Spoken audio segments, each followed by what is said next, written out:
Hi there. Let me check if I'm live before we start. Okay, seems like we're live. So the reason I'm doing a stream today is because I probably won't be able to do a stream next week.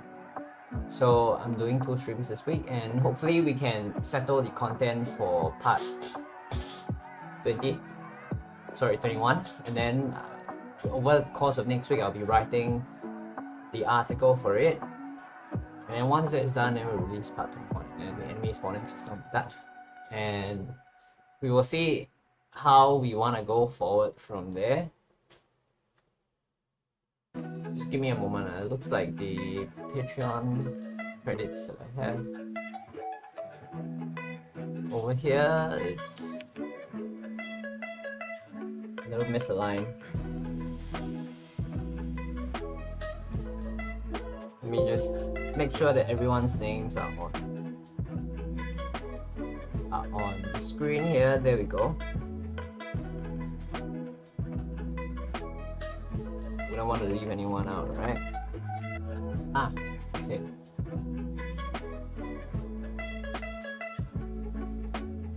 So just shimmy this a little downwards.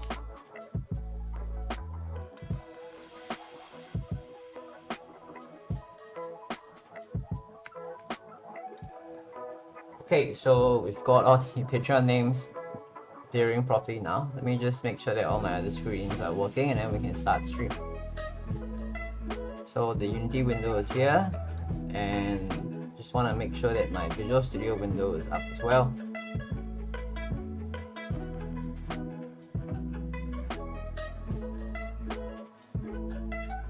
Okay, there we go. And the Patreon credits are appearing fine, right? Okay, so let's start the stream. So we left off yesterday, 2 days ago. We were working on getting the enemy spawning system up, right? So we did the spawning mechanics already. The next thing that I wanted to touch on was creating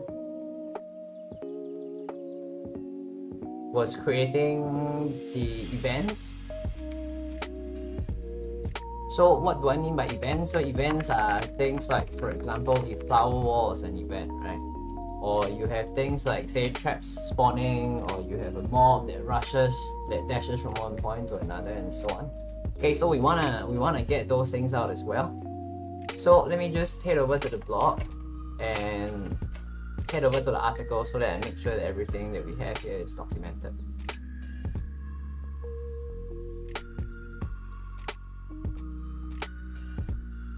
So then, as I'm working on the code, I'm also recording all the changes that I make to it. This is to allow me an easier time with writing later on. Yeah, because then all the changes are recorded, and that makes it easier when I'm putting together the article. Is basically a change log, right? Of all the things that we are doing in the project. So we were working on an event spawn data scriptable object in the last stream. So we're gonna continue with that. Okay, so we have, in our enemy system, we have scriptable objects that we can use to set our waves. And then we also have wave event data, like these. And over here, these allow us to set, for example, possible spawns, iterations, etc., etc. All right, so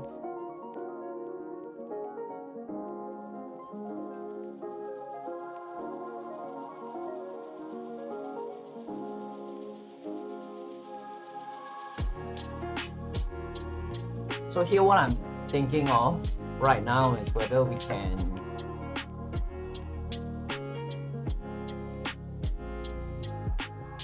convert this to a scriptable object, but probably there's no point, right? I have a scriptable object, which is one thing. possible spawn packs.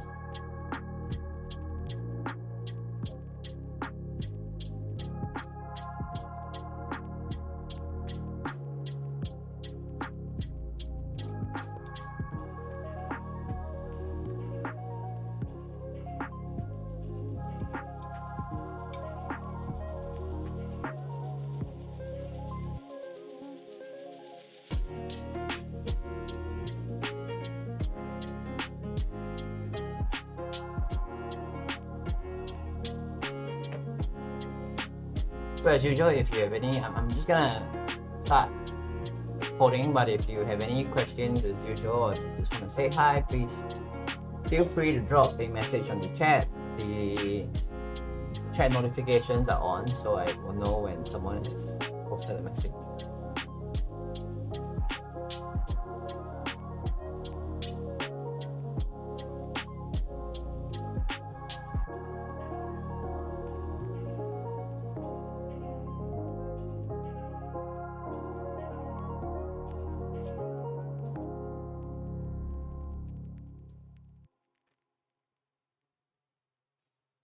So what I'm thinking of now is whether we can put them together in the same parent class, and then what are the properties that they might be able to share.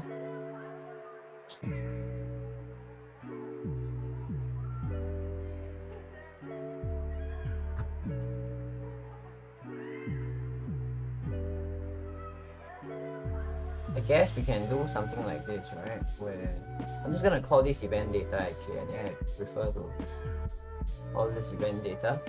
Makes a bit more sense. And this means that this will become mob event data. And data. This should be mob.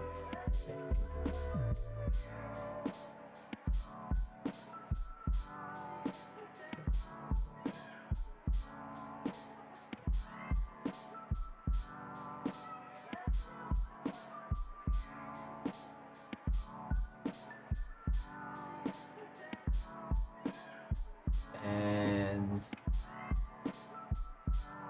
so the scriptable objects will be a little different now. Mob event. Oh, this is also a mob event data. This is great.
There are actually a couple of similar attributes that are shared between both kinds of data, right?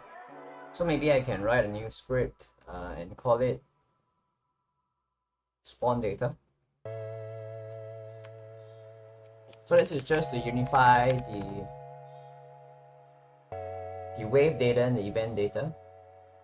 So then in the future, because we have a parent class that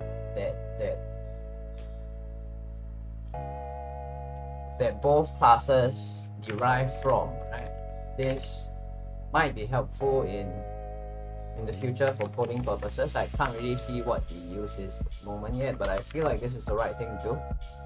So I'm just gonna head in this direction first. And I will move some of the properties from wave data over to spawn data. Now, of course, we turn this into spawn data like this.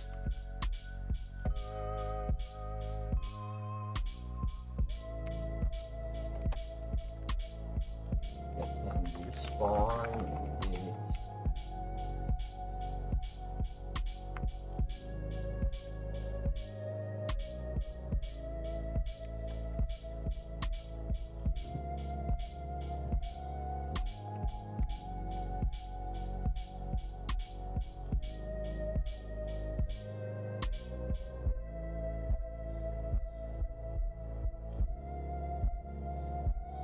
Where is our event data?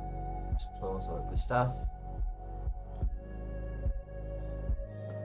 And let's open up the event data. And this will also be spawn data, right? And the possible spawns will replace with the variable here, possible spawn prefabs.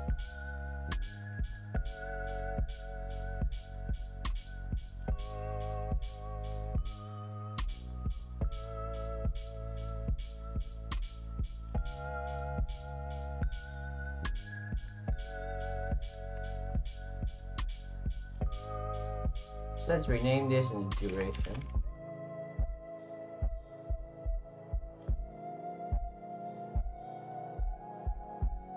Spawns per tick. All of these can be moved over to event data actually.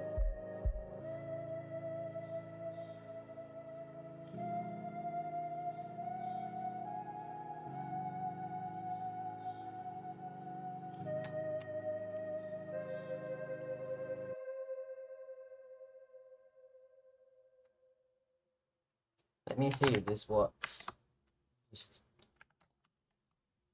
moving things around, and so event data we don't need interval anymore, and we don't need quantity, but it works well. Then under wave data we can also get possible spawns.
Seems I'm not sharing my screen properly now. Let me just make sure that everything is working fine.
So this is just me rearranging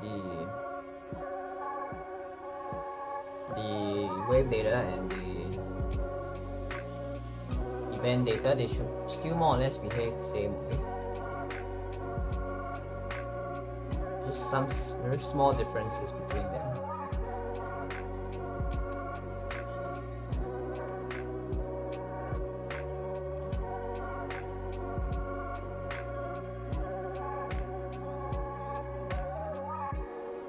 So the spawning should still work fine. We can test this out together later. We should see different waves appear across the course of the game, just because our spawning system is done, right? So the bats will appear first, and then when all the bats are dead, then the next wave will appear. And then we have skeletons, and then after that we have zombies. So that should be very clearly seen later on.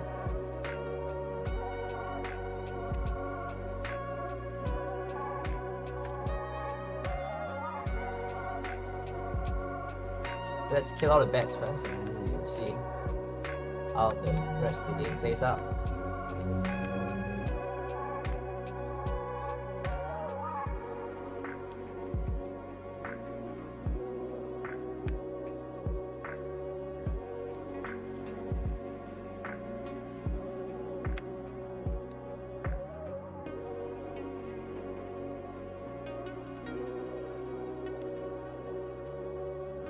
So we have more bats still, because the bat wave lasts for 60 seconds. And we've got to cure the bats before we can move on to the next wave.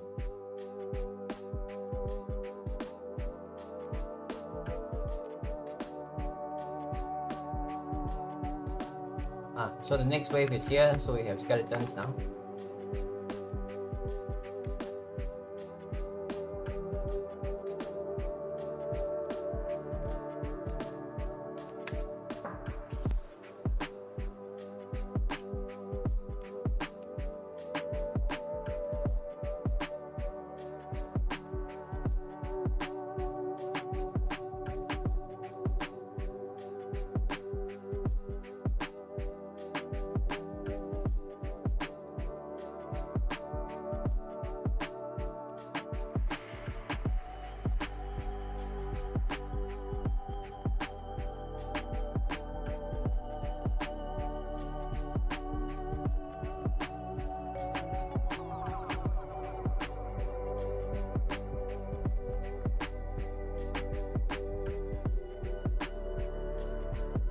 So for the skeletons, this will take 20 spawns, and after that zombies will spawn. Yeah. And I'm liking how it's going so far. It's great. And then after the zombies are all dead, then the game will end.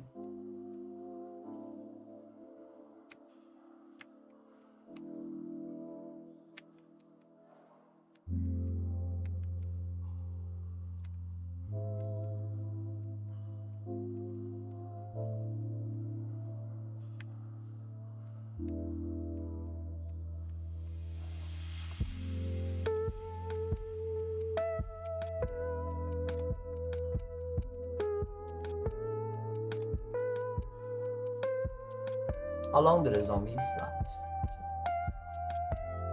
Zombies will spawn for... Oh, sorry, it's the wrong...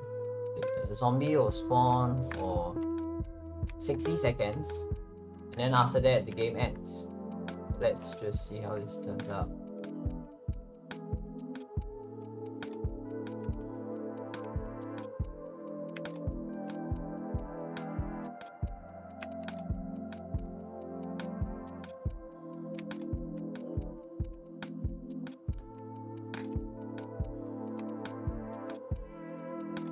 Okay, so the game has ended because all waves have been spawned, and then the spawn manager shuts down itself. So later on, we probably will also do a thing where we see if we want to end the game based on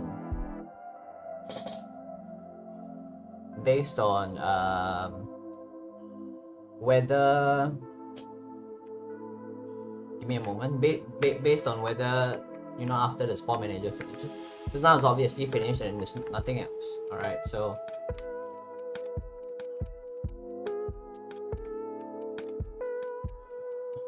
we can also upgrade the spawn manager so that it continues to spawn mobs that get bigger and bigger and all that stuff. So we can always look into that as well. Because if you play Vampire Survivors, you realize that after a certain point you just get overwhelmed, right? By stuff. Maybe you can do that kind of stuff also. That would be exciting to do. But let's get the events working first, so that we you know, we get the enemy spawning system to be more exciting.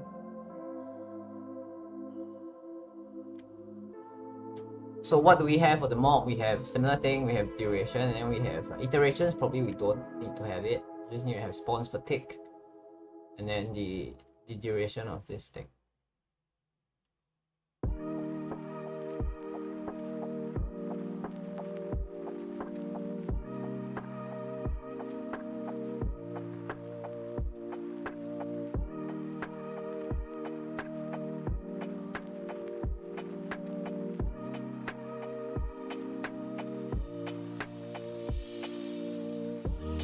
So we can handle the events like their buffs. So let's work on the mob event first. We don't need iterations.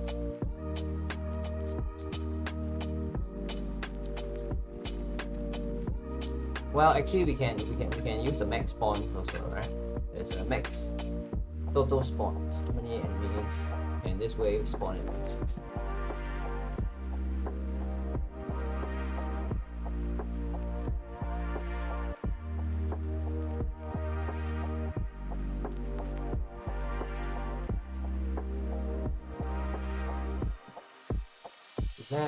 Does that work?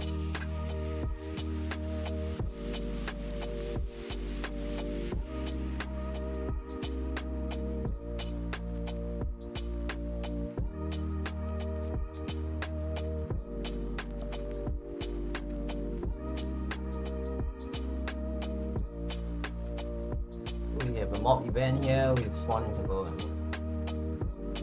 Then we have the enemy spawner. We don't need the spawn points anymore later.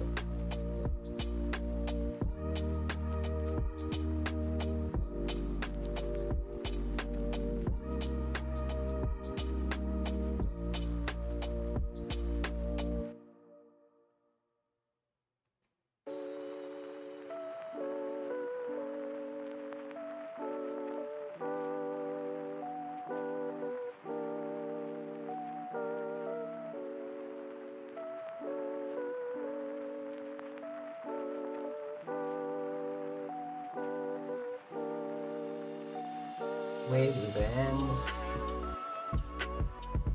So under wave events here, we can turn this into, this is no longer wave data, this is just the event data. Event interval is fine, let's set 30 seconds.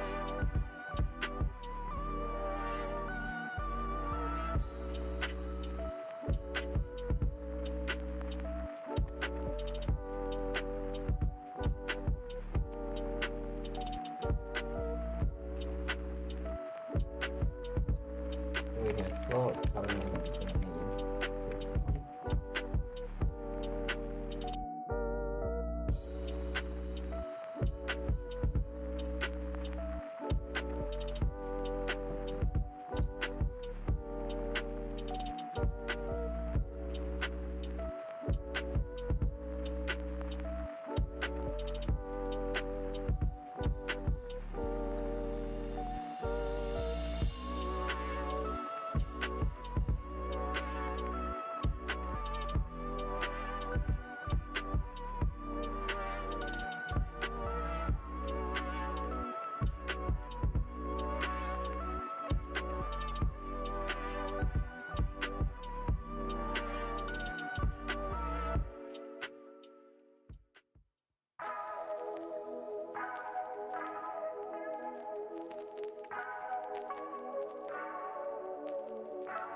event stuff first.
Maybe you can create a new script for the event manager, huh? I think that makes sense. So then instead of having the spawn manager and event manager together, we can have the event manager be just a different game object. Then, you know, we can work a lot more easily like that. Okay, let's try this way of doing things. Let's do an event manager. Event. So we have a spawn manager, we have an event manager. Event manager will be responsible for just creating events, right? And then we won't have to cram the update function with a lot of all these different things.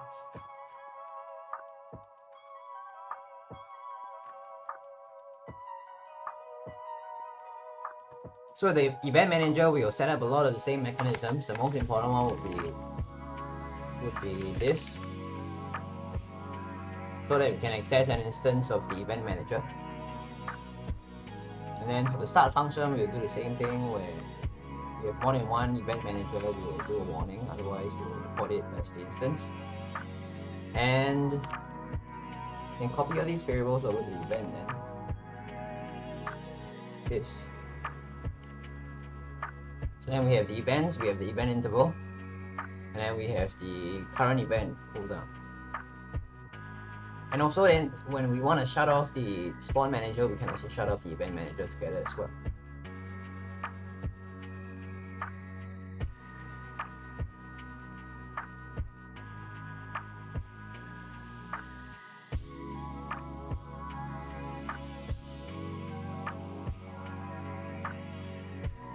So we can do something like this, where we have an update function.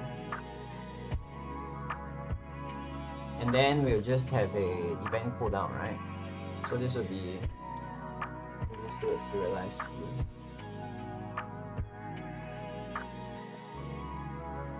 And this will be 0, but we will just take current event cooldown, then reduce it by time at another time always.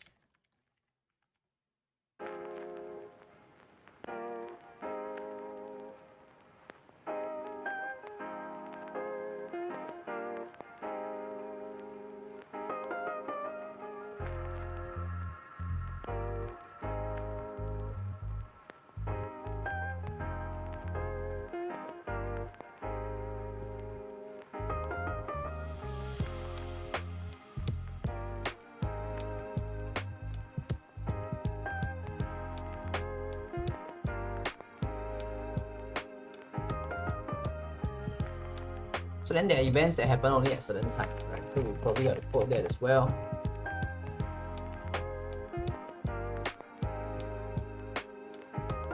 Random events.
let's add the event manager to the enemy spawner as well. So this will be removed later on.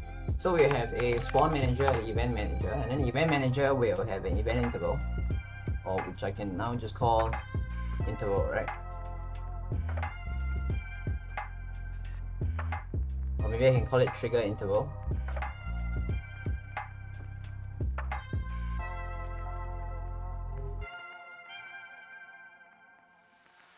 And then we might also want to have a first trigger delay, so something like this.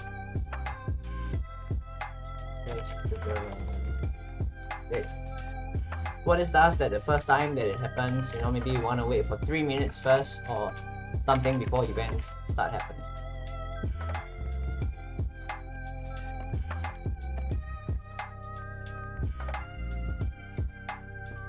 So the first trigger delay, we can set it to be 180. So then under the start function, we can perhaps do something like this, where we have current event cooldown equals to first trigger delay. So this allows us to control when our events will start happening, right? And then under update, we will just subtract current event cooldown with delta time. And then if current event cooldown is less than or equals to 0, then we will activate an event, right?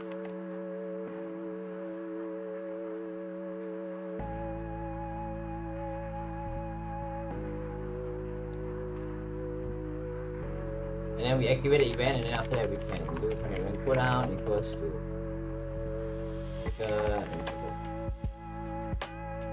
So this is the basic system that we want to have. We want to have the event manager just keep tracking its cooldown, and then when the cooldown hits a certain value, it will just refresh the event. And of course, over here, this is where we generate the event. And then let me just write a function here that's called get random event. This will give us one of the events that we want to execute, right? And then we can of course pull from the events array here. So this will be event data. The result will be equals to events, and then random.range 0 when install that. So before we output the result of the events, we probably will also want to just pick a random event, and then after that we want to check whether the event is valid or not. So we just do a simple one here first, right? So for the event, there is a probability and a luck factor, and probably I also want to add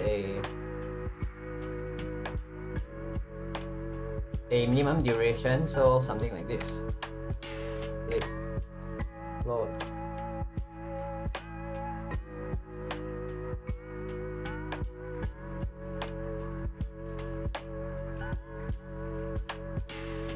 Active the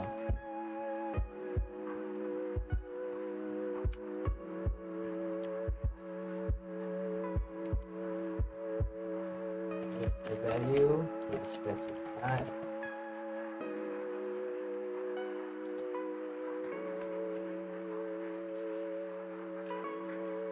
This event will only occur after the level runs.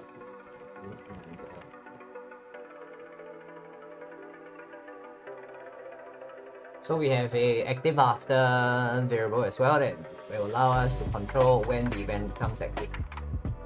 So these are all little configurable things that we can add to our event data to make it very customizable. So we have probability here, we have luck factor, this is how much luck affects the spawn chance, and then active after is just, you know, when how long we have to wait before the event runs.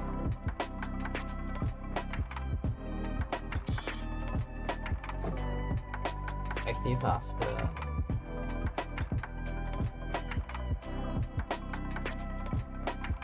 Let's see. We have enemy spawner here. Trigger interval and all that stuff.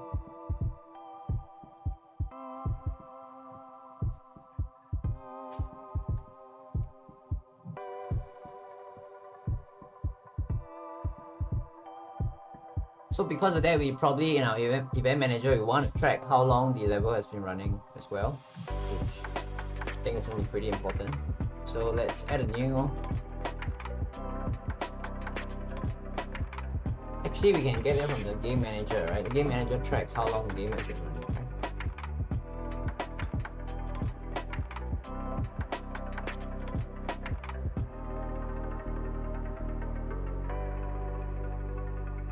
Current elapsed time since the stopwatch started. Let me see stopwatch time.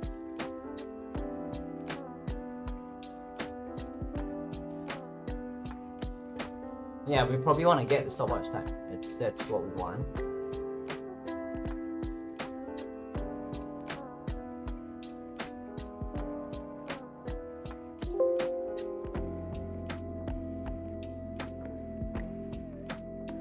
Let me just add a new function here then.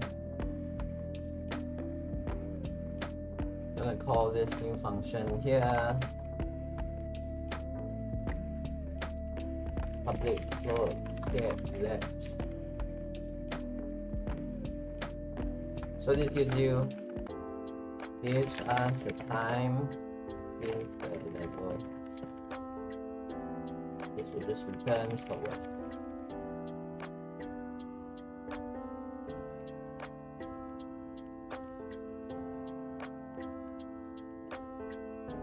Let me see if there's any code on the game manager here so far. I think we have that.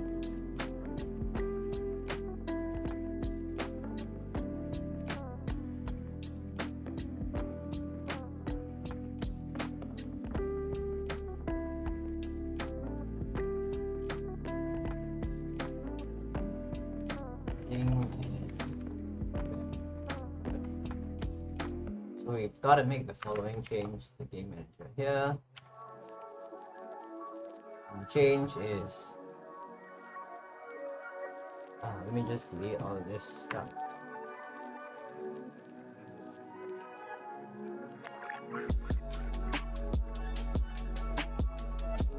And the change is basically right here.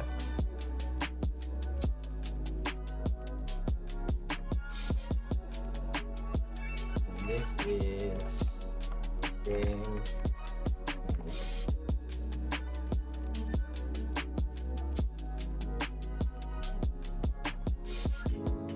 So in the event manager, we will want to also track how long the game has been running.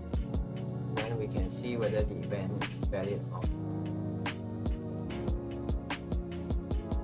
So over here, I'm gonna have to use a list of event data. Let's go event list. Events. Then we will just randomly pick a set of events. Events dot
So here is checks whether event is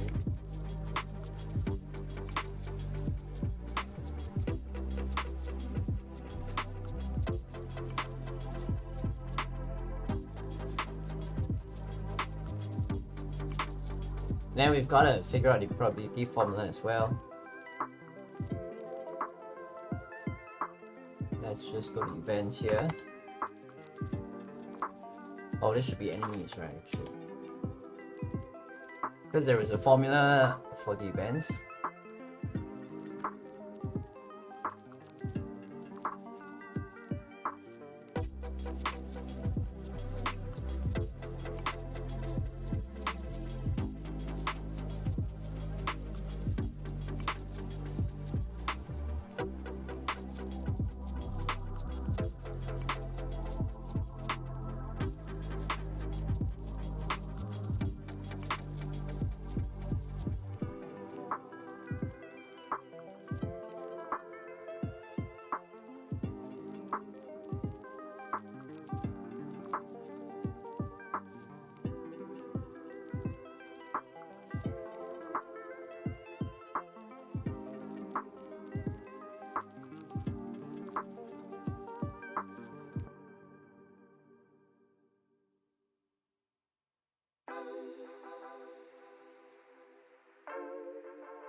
every time a event runs, then we will go to event manager and then we will just generate a random event, get random event, and after we get the random event, we want to check while the result is active. If it's not active, we have to find a different event.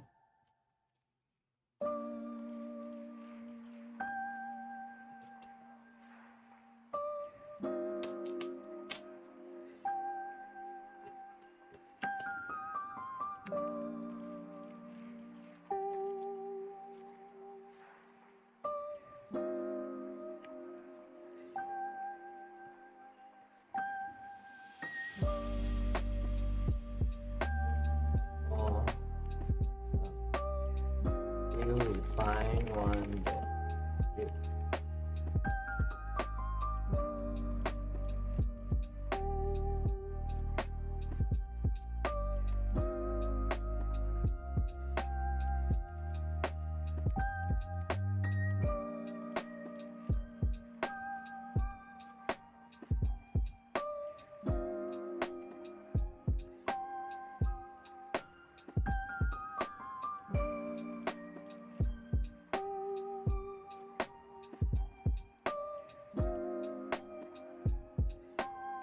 So then once we get the random event, we have to determine also whether it fires. So here this will be event data. Event goes to get a random event.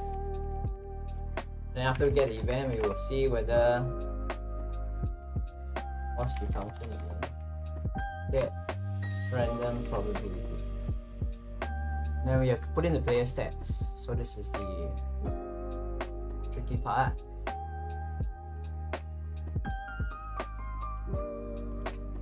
So here we'll just do player stats. Array of players equals to find reject.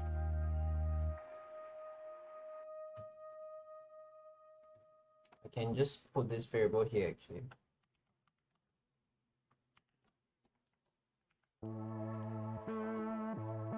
And rejects of type. We can optimize this in the future. For now, I'll just do this shortcut first. So this will be all players. This. Then here we'll just get random player. So all players. Random.range. 0 to all players. And this gives us a probability of whether the event will happen or not. If it does, then that'd be great. If not, then something else will happen.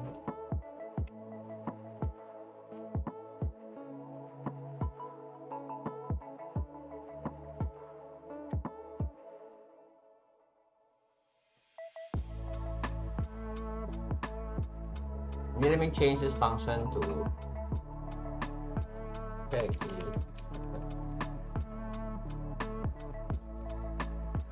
check if it will happen. I think that's a more appropriate name. So event check if it will happen, and if it happens, and then something happens here.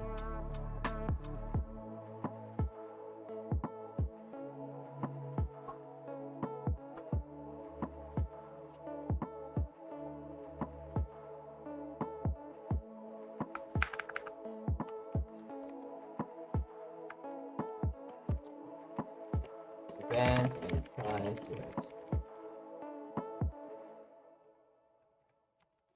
set the cooldown for. So the first event we have the code will be the mob event, which is just where you spawn a whole bunch of enemies, then they just move towards the player.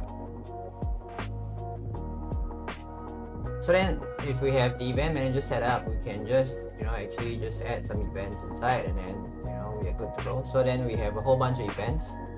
Rather, we will have a whole bunch of events.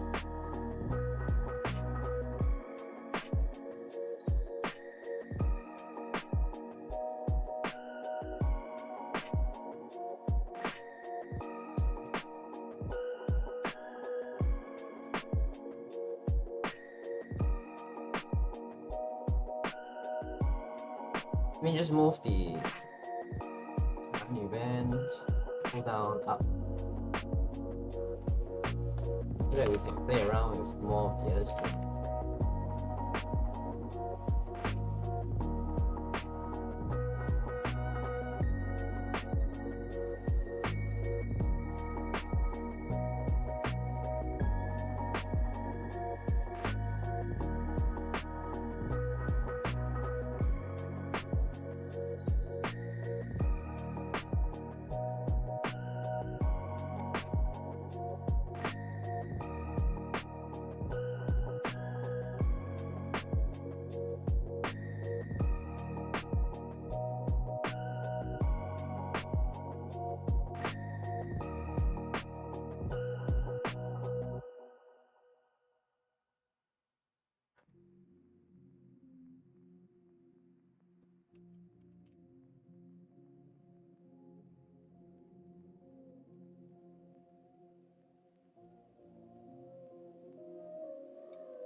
So then here we have a mob event data, and let me think about what I want to do with it.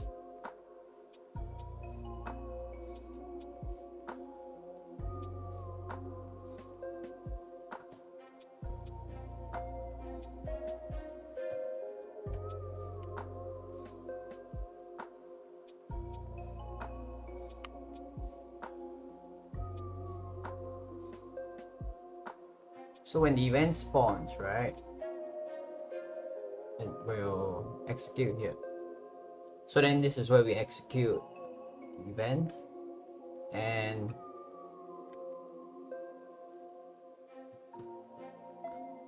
probably we have to add a function, right, like to execute the event.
So I'm thinking about how to code the event right now.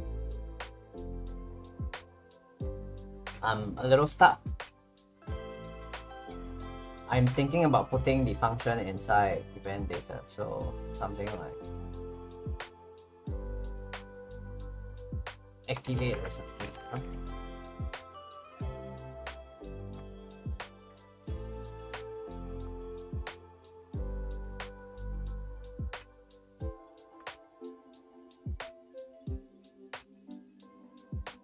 Then we can just bake it into check if it will happen actually.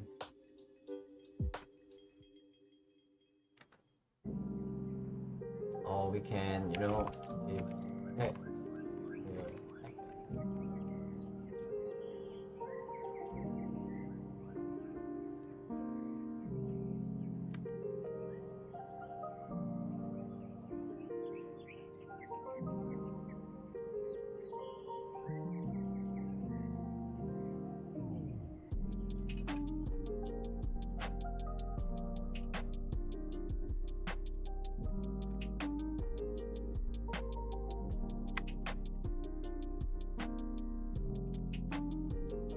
Or you know what activate will do is it will just generate all these spawns, right? All the mobs. So maybe this should be made abstract. This is abstract, so we can do something like this. Probably abstract boolean activate, and then we can just call activate on the event itself. And then here we just have an implementation for it. Is public override boolean.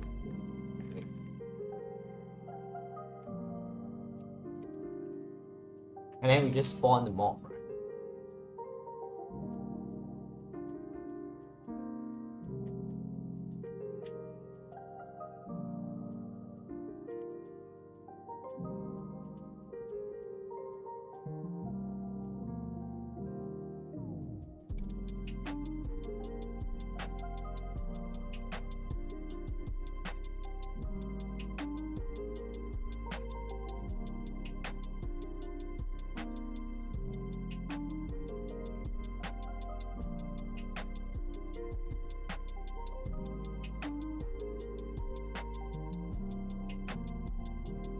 We need a reference camera for this. For the reference camera, for the spawn manager. Here, reference manager for the event manager doesn't need the reference camera for the spawn. Okay.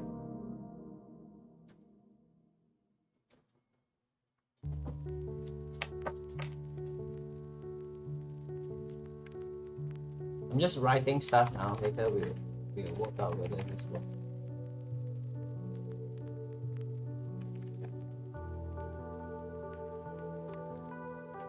And false. We have no reference.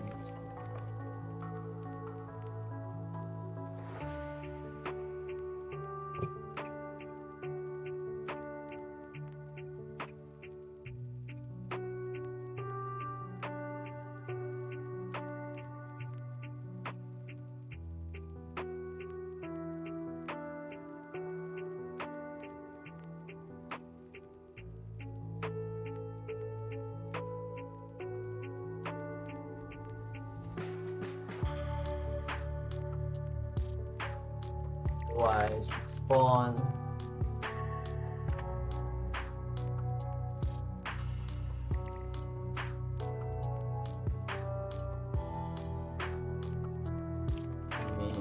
Spawn and mob by bring.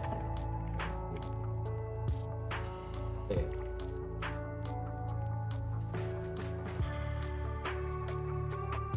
So probably activate should take player stat too. I think this makes sense.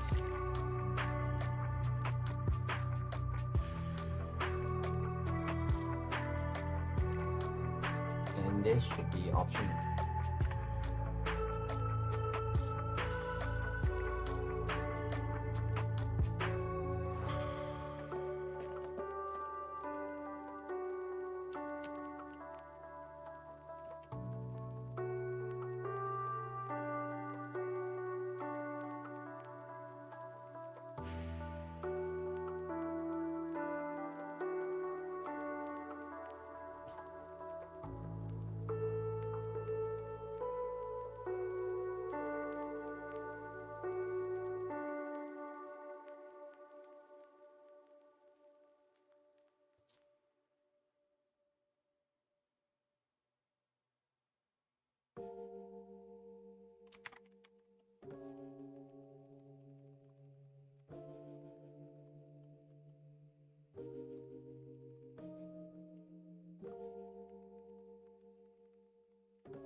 Hi Cam.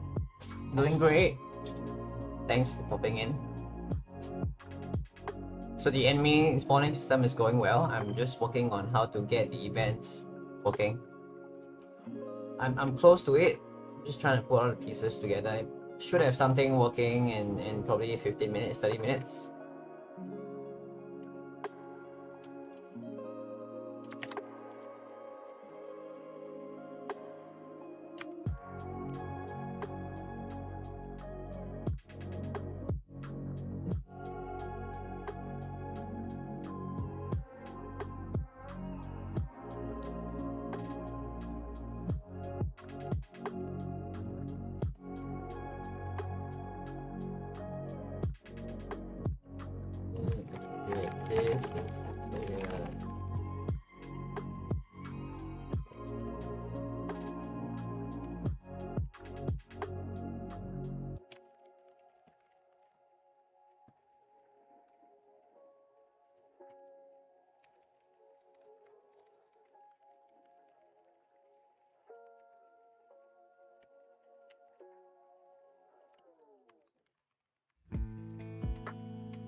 Oh, it's really cool. I'll show you in a minute the enemy spawning system. I like it a lot. Not to toot my own horn or anything,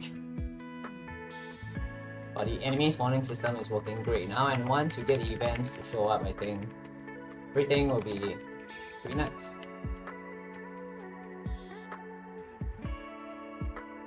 Just working out some of the math here to spawn the mobs.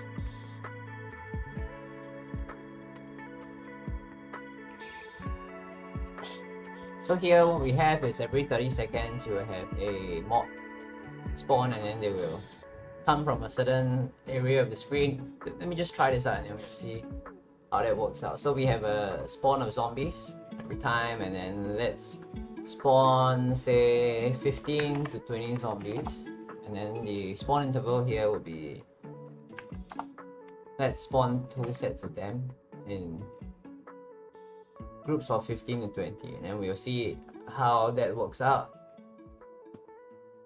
So I'm just gonna go to the enemy spawner with the event manager, and then we'll have just a zombie mob event. And you know what, let's try this and see how that turns out.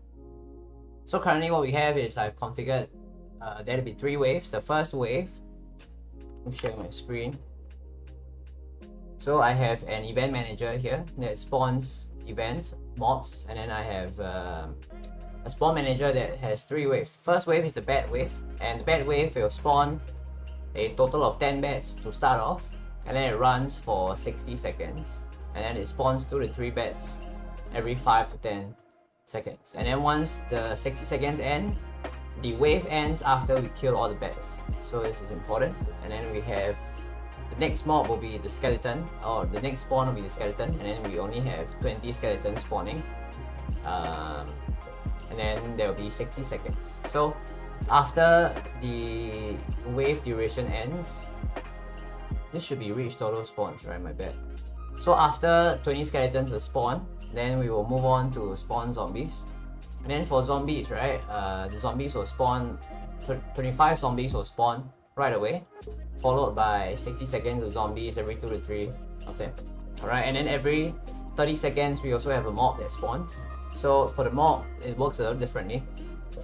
For the mob, it will work as their wave events. Alright, so then we can set the probability of them happening and how much luck affects this, and then whether it's active, whether it only comes active after a certain amount of time. For example, the flower wall only occurs after 5 minutes or something, right?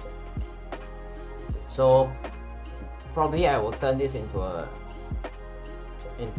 vector sometime, because some events they will only happen within a certain time, right? So probably we also want to do that, but that will be later on. Let me just test this out first. So what I'm gonna have here is I'm gonna set the first trigger delay to be 0, so then right away we will have events firing. So the first 30 seconds events will fire, and then we have bats as well, right? Let me just see how the mobs turn out. So the mobs are coming. Oh, sorry, I don't think I added the code for the event into the event manager. So check if it will happen, and then activate this. And then when we activate this, we will just place all players. Random.range 0 all players .range. So if I get everything done today, I probably will show the project files, and I will share the project files, and then if you're interested, you can have a look.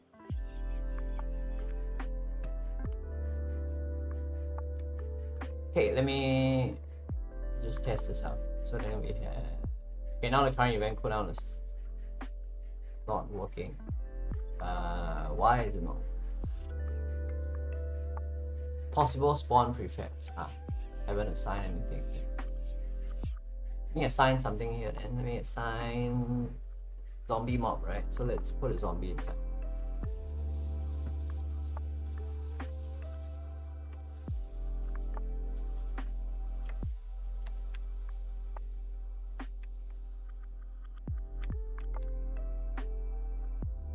The mob spawn right away. Mob shouldn't spawn right away. First current event cooldown will be first trigger delay. Should we add also the trigger interval?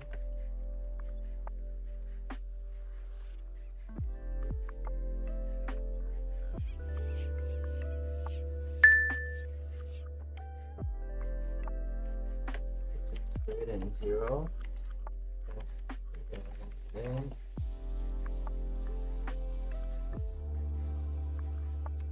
Otherwise, this will use trigger.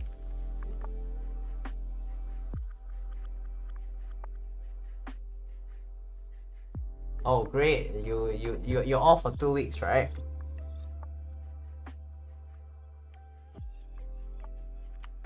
So you have time to add more stuff to your game.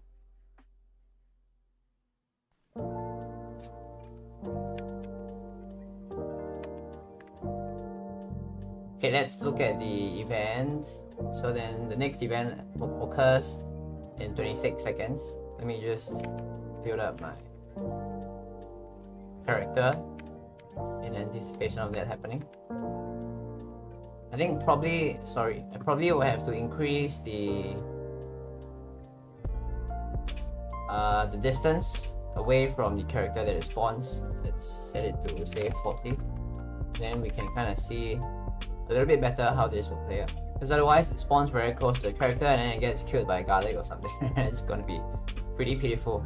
Let's run this again.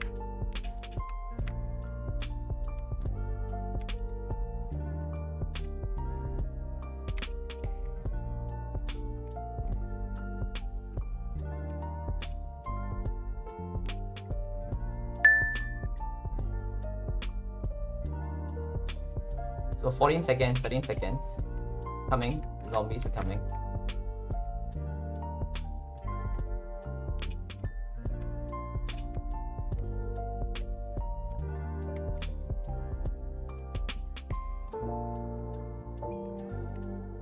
So this is this the zombie mob?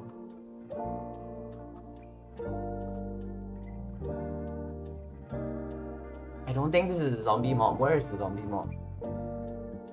It's supposed to spawn like distance away from us.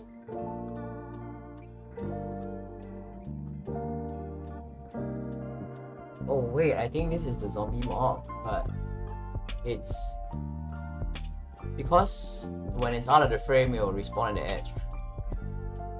Okay, that's a problem.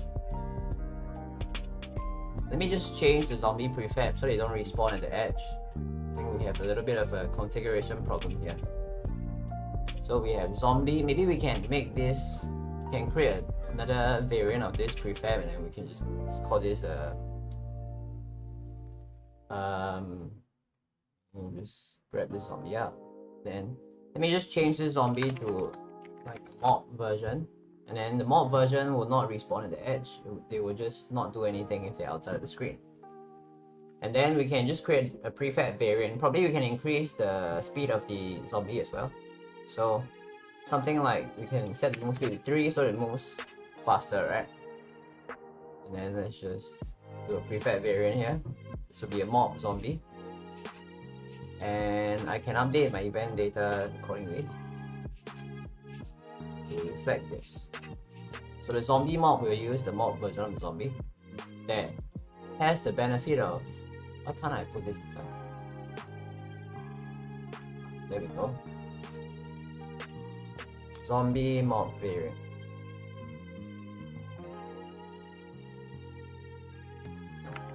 And I call it zombie mob. Call it zombie mob variant. Okay, so now let's try this again. So the mob enemies do not despawn when they reach the edge. Otherwise, you see, if we leave, if we try and run away from the enemies, they always spawn back near the camera. And then we don't want the mob to be like that.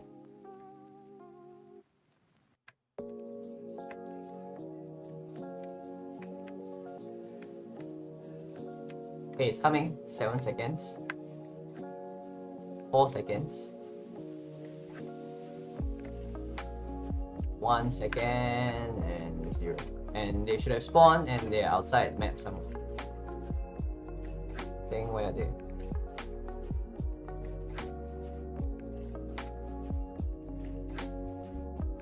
Wow, they're really far.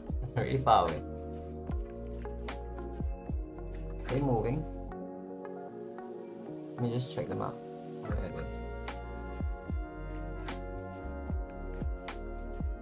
Oh, okay, now they're gone. They spawn for a while and then they die or something.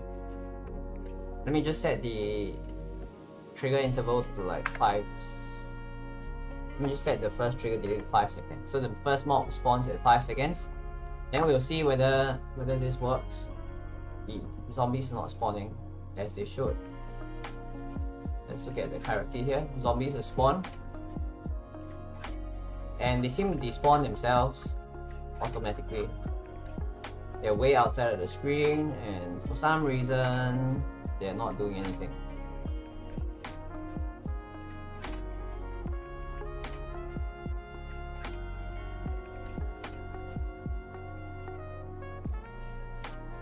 Do they have a target? I think they have a target, right? What's the target as a player? So they do have a target, they just don't have out of frame action. But it should be fine, right? Why are they not moving?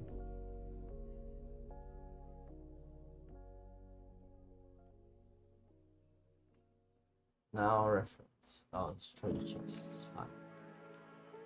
Let me go and find them then. Why are they stuck there?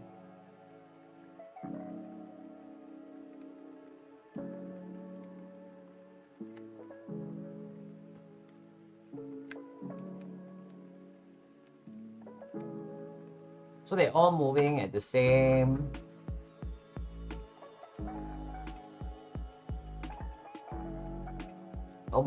rate. Just found a mistake. Just give me a moment. Under wake, right? I should set actual stats equals to this. And then later we will add in a formula to deal with that part of things. Enemy updating the spawner and enemy stats. .6.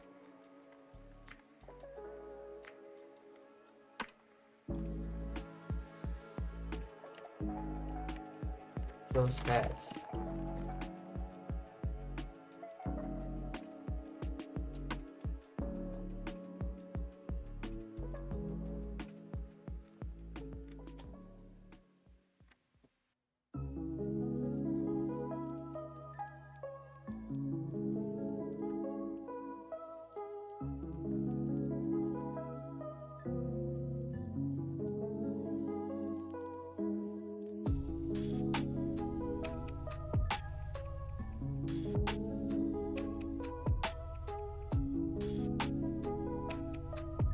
So for the mob version, one easy thing I can do is just to add a rigid body quickly. And then they will not all clump together, you know. I think that would be great.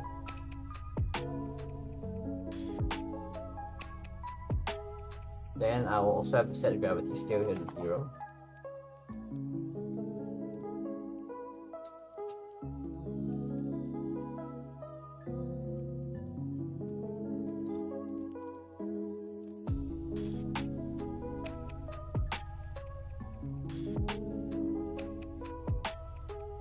And they should have spawned somewhere in the scene.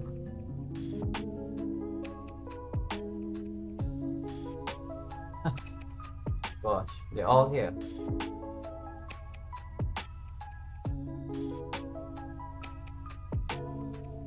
Let's freeze the rotation.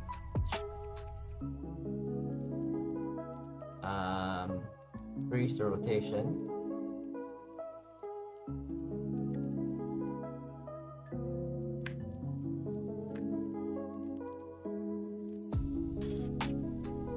Okay, the mob has spawned again, and they are here. So now they're just all in line. Are they doing anything? Oh yeah, they're coming.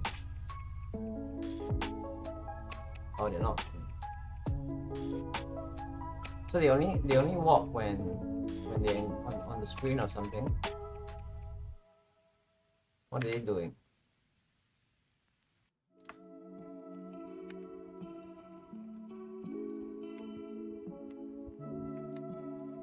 So only when they're on the screen, they do their thing, huh?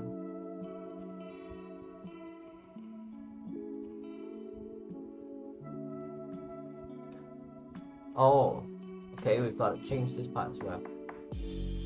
Constantly move the...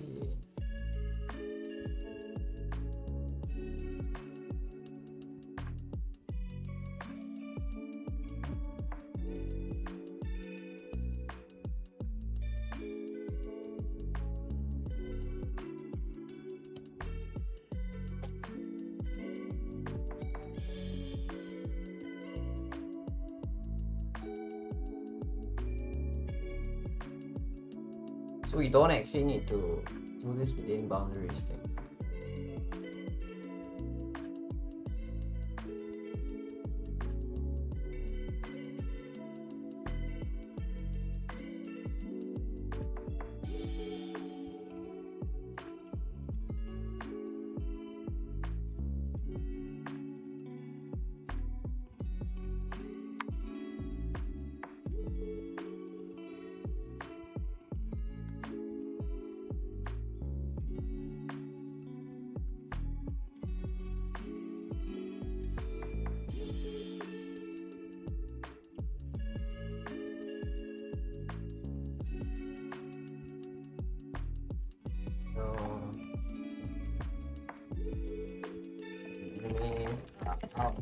Wait.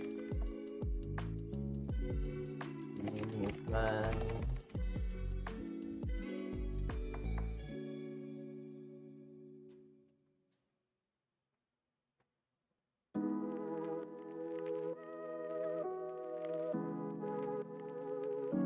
So I just need to move this entire portion here actually, inside here. And then this entire portion will be outside.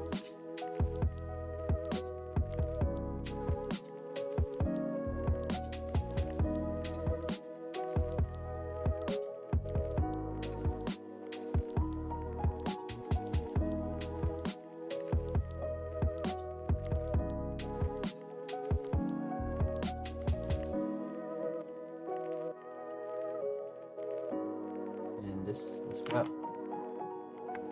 Side.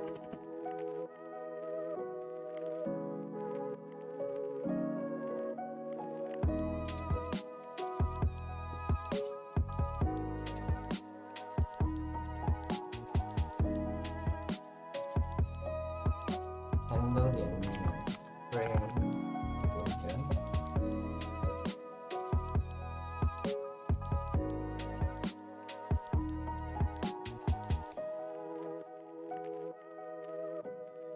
I think I've got everything working well now. So let's test this out. Let's look at the mob, see what it spawns, and let's see what we can do about it. Okay, so we have the mob, and they have spawned right here. So now they should be moving towards us. Look at that. What a huge mob. Let's move the mob closer to us. Maybe instead of 40 units away, let's spawn them closer to our character, like say 20 and 20.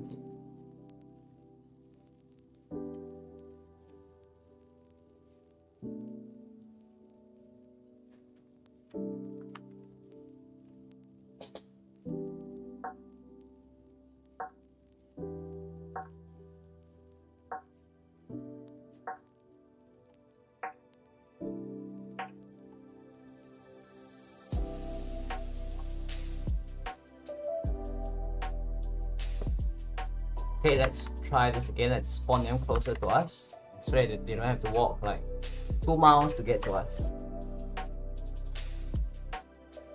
So after 5 seconds, the mob will spawn.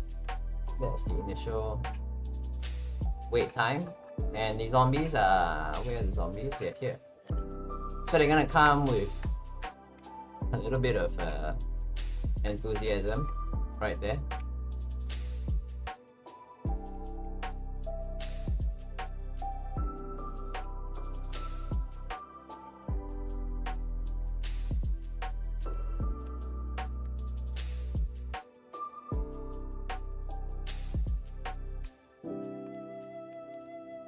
Okay, so this thing is working. We just need to improve upon how the zombies spawn, right? So they don't all spawn in the same position.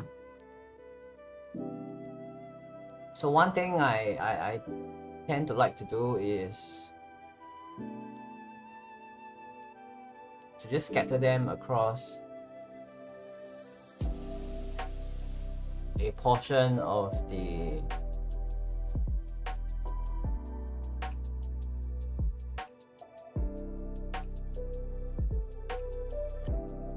scatter them across an area instead of having them spawn in line, because if they all spawn in the same location and they have a rigid body, then the rigid body will push them apart.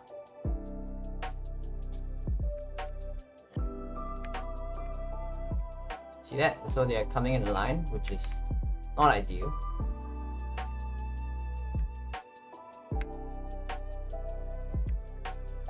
So probably what I want to do is to just vary their spawn location as well. So let's go to the mob event data, and over here we have like kind of like a position for them to be in, right?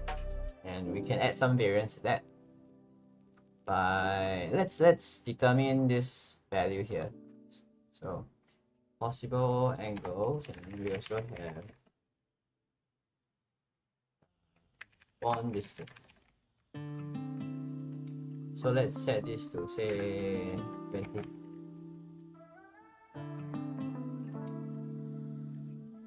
And then what other variables do we have? We have also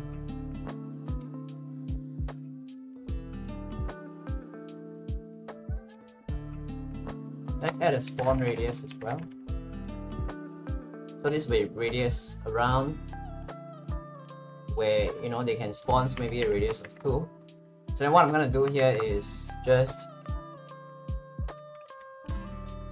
add a little bit of an offset to them. So each of them will have a radius. So this would be new, sorry, this would be random.range.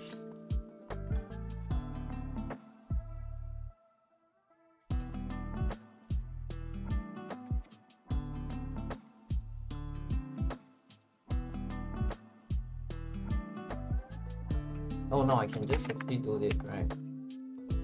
20 plus this will be spawn radius. So random.range minus spawn radius.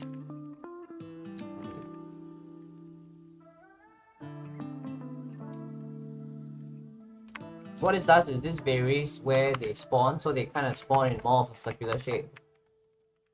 That's what I'm aiming for. I'm gonna have a little bit of a trouble later explaining how the formula works, but let's see how this works out first. And then we'll go from there. So let's see, let's wait for the mob to spawn. The mob has spawned. So now you see they're spawning, but they're spawning in a more varied manner. See that? Which of course is great.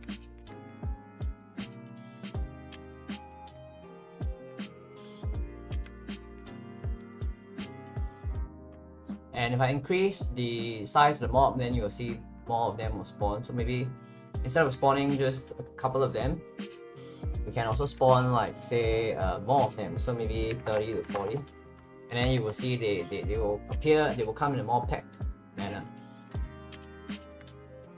And there should be two waves actually, but I haven't coded that portion yet. So you'll see here they will still come in a line. It's not because there are obstacles in the way, so I guess that's why they're coming in a line like that.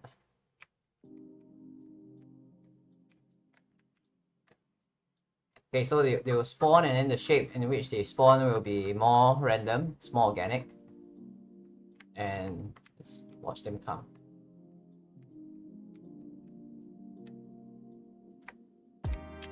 Yeah, so that's how it is. I'm gonna go get myself some caffeine. And when we come back, we will polish up this spawning system. And we also work on the flower wall. So we are gonna create a spawn where you get a ring of flowers and all that stuff. I think that would be really cool. So give me 15 minutes, I'll come back in a little bit, and then we'll work on improving the spawn system and creating different kinds of spawn configurations and stuff. I'm really excited about this, so stay tuned.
My tea, it took me a while because it's raining outside, so I had to keep my laundry. But it's all done and I'm back and excited about getting the event system out, and I'm excited to coat the flower wall. But let's touch up the mob a little bit first. Let me think about how I can do the mob. So right now what we have, just to recap, is, let me just share my screen, yeah? Yes, we have, you know, the usual stuff. We have spawns and everything, and then every 30 seconds a mob will spawn, and then this is the mob that I made. So if we add multiple different mobs, then what we'll get is we'll get randomly one of the mobs be selected. So let's say if I make a, let's say a bat mob, alright? So if I do that, let me just call this bat mob. Then the same thing is gonna go where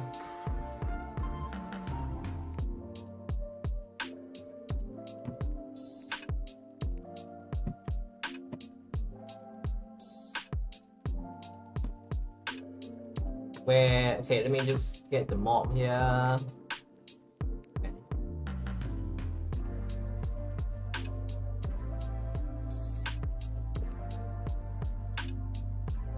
Okay, so this is a, oh sorry, this is a wave. This is not a mob. My bad. Event data and then mob, right? So we have wave data, we have event data, we have mob, event data. So that mob. Probably we have to put them in different folders, like moving forward, because otherwise things will get real messy. Maybe I'll just create a folder here, mobs, and then I'll just put the mob, the bat mob and the zombie mob inside here. Zombie mob 1. So in the bat mob, we of course have a bats, and perhaps we should also create a new prefab for the bat mob. And let's say the enemy is here. Let me just grab a bat. But for this new bat here, I'm just going to add a rigid body so they don't clump together. And I'm also going to set out a frame action to none. And finally, maybe shrink the collider a little bit so the bat, they can't populate the same space, right? So let me just make the collider real small like that. And offset of 0, 0, 0.3, 3, yeah.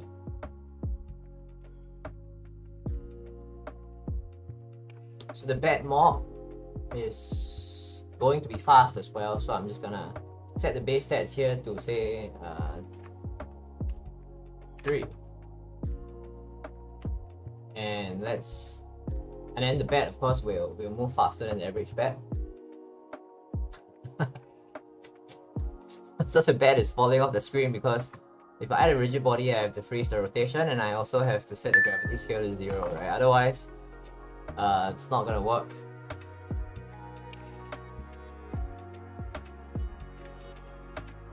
So then once we have the mob prefab, we can just rename this bat to mob. Then we create a prefab variant of the bat. So prefab variant, and let me just call this variant is the mob. And then once I have this, then we can go back to our scriptable objects, wave data, mobs, bat mob 1, and then I'll change the prefab here to the mob version of the bat, and let's spawn say a bunch of bats, say 25, 35. Spawn interval, we'll get back to this later. duration, we'll get back to this as well. And I think, yeah, I think we can start going for it. So then we go back to the enemy spawner. Let's add a new mob here, bat mob.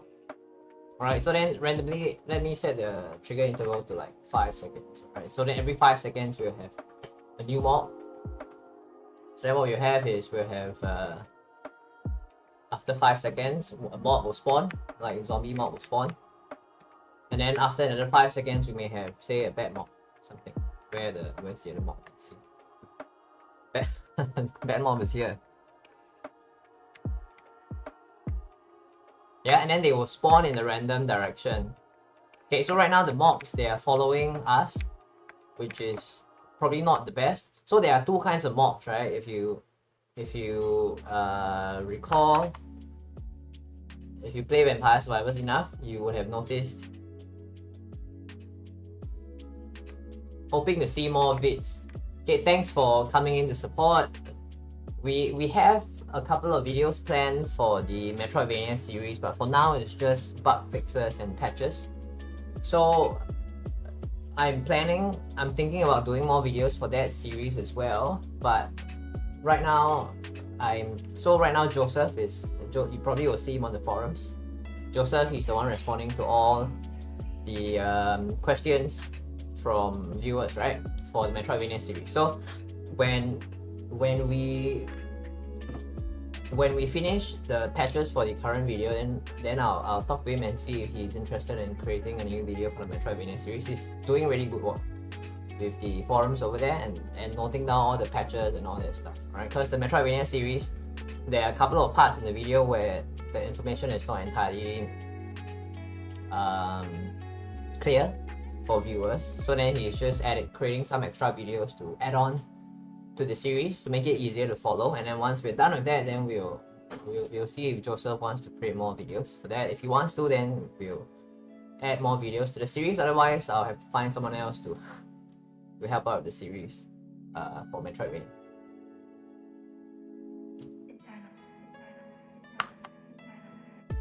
So where was I? Okay, so if you recall, right, in Vampire Survivors, let me just do it via paint. So there are two kinds of mobs. There are mobs that will follow the player character. So no matter, like, say the mob spawns here, the mob just always comes towards you.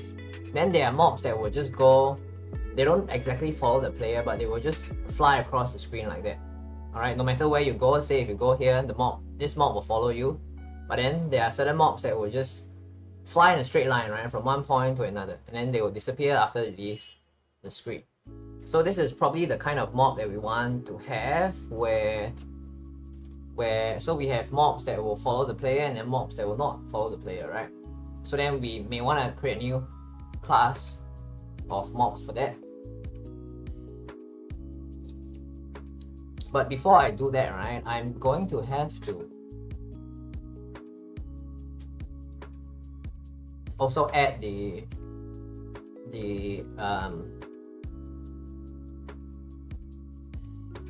because what we have here is basically we have a mob event, right? And then the mob event, we can actually configure it to activate and reactivate for a certain amount of time. So for example, here we have spawn interval of 5 and duration of 10, which means that this mob will actually recur once. Alright, so we have to code this because we have the variables here. We have to code this into the event manager as well. So then we have to track all the mobs that we have running at the moment, which means we need to create a dictionary or something to track all of these things.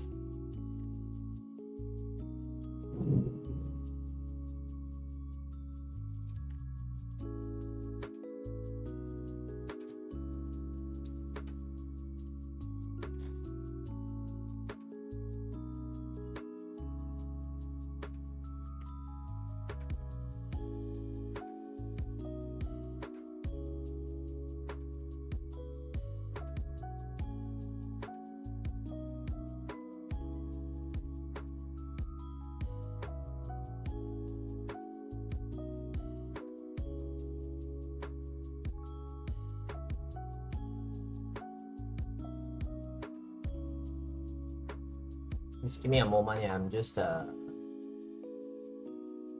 handling something on my phone. Just responding to some messages.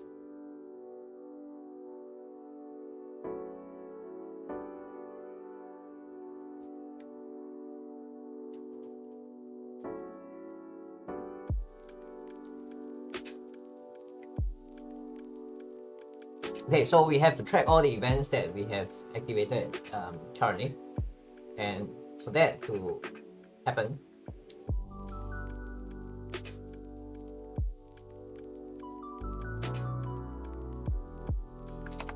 I will have to do create a dictionary variable, event data flow. So what this will be the cooldown for, like, whether the event is due to trigger. So all, let's just call this running events. So these are events activated. So then we probably have changed the activate function.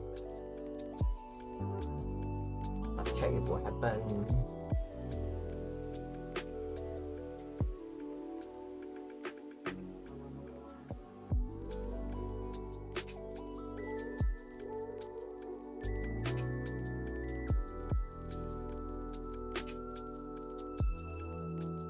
Where is the activate function? Activate function is on the event data. It's active, check if it will happen, activate.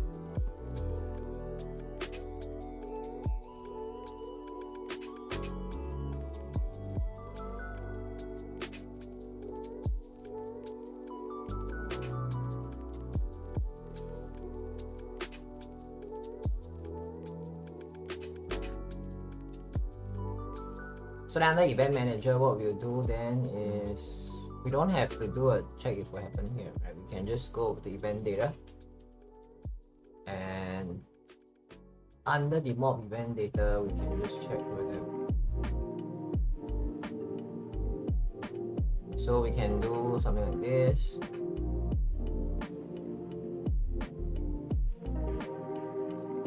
Check if what happened there. So if this will not happen, then we will just return false. Okay. Run the good activate this. And then maybe we can have a optional variable here to say ignore always. Something like this. Then this we add it here as well. Always. Then always.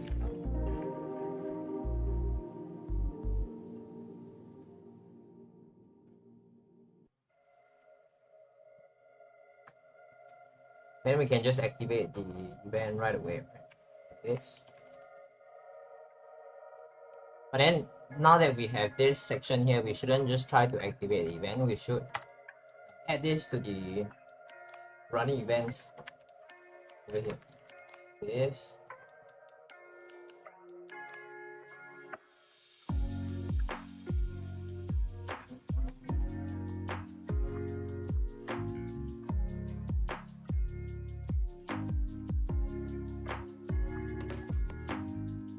Running events add and event data, then this will be get spawn.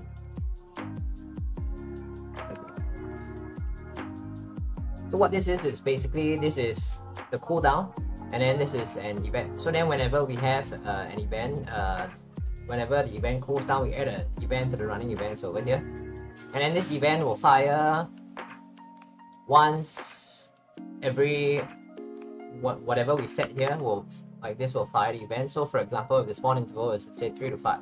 So what this means is that with a duration of 10, right, this event may spawn up to 3 more times, because what we have here is we have the event running for 10 seconds, and then after that we have every 3 to 5 seconds we will have a mob spawn. So let's say we can get an instance where we have 3 seconds, 3 seconds, 3 seconds. Then we will have 3 mobs before the duration of the event runs out. So what we'll do is we'll just add the, instead of activating the event right away, we'll just add the event to the running events over here.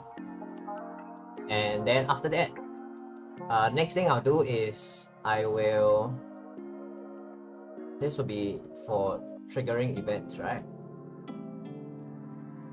So this will be cooldown for adding another event to the click. And then over here, this will be cooldown of event to the click.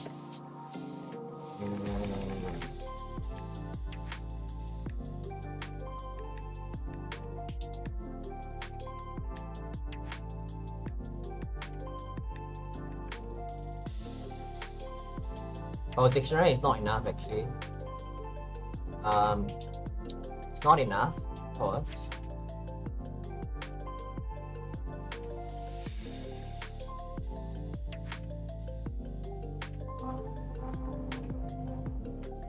Probably need another struct.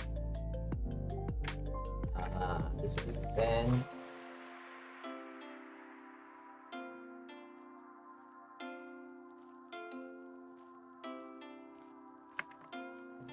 Statistics. What is this struct over here? This struct over here will be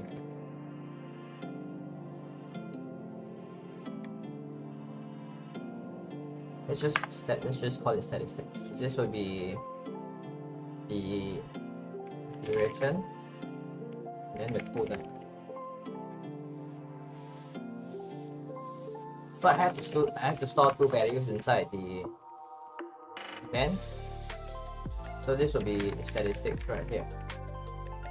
So then we have the running events over here, and when we add the event, what we'll do is we'll just have a new statistics,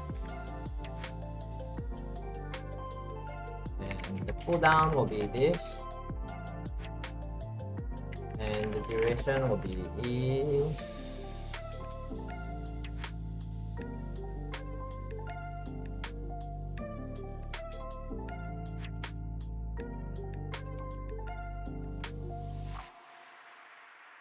How do we set the variables of this duration?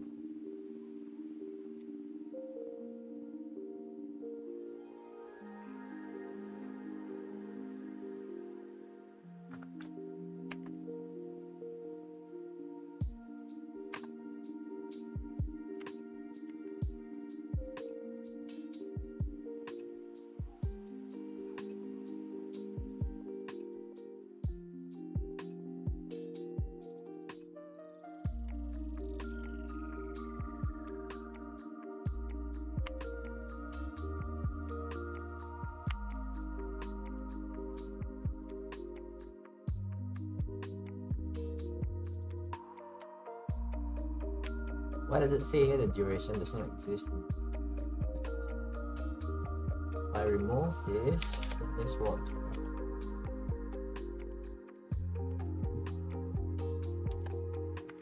So we have duration, and how about cooldown? I think the cooldown also.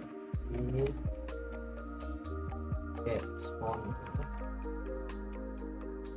Okay, there we go. So then we store both the duration and the cooldown, and once we do that, then we will reduce the cooldown every time for every frame. So we have to run through for each p-value pair of event data statistics in running event. So then here,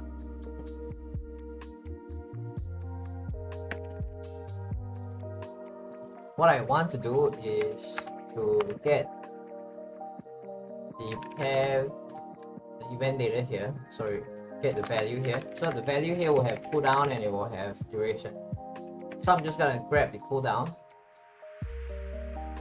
and subtract Let me just change this to a class. Makes more sense for this to be a class. So I'll set the cooldown. I'll reduce the cooldown by time.delta time. And I'll reduce the duration by time.delta time as well.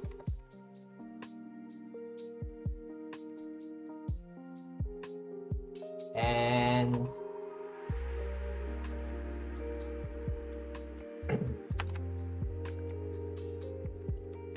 reduce the current duration.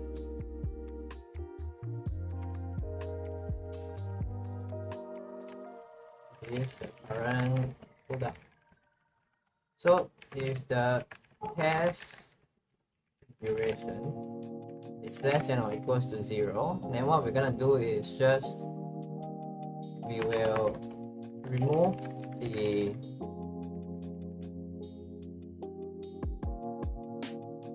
pair key. So we'll remove the event data.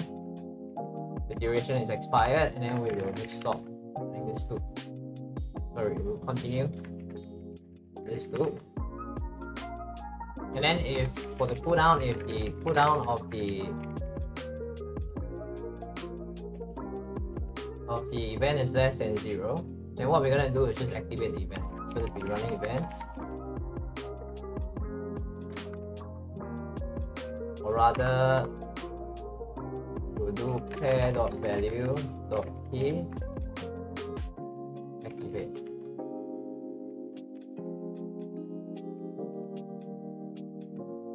Sorry, pair.key.activate.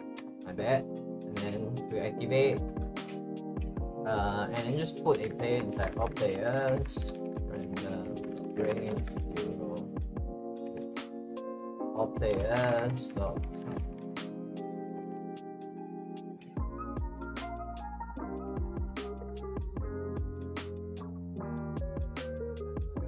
So then after we do that, then we will have to refresh the pair value cooldown equals to pair.key.get.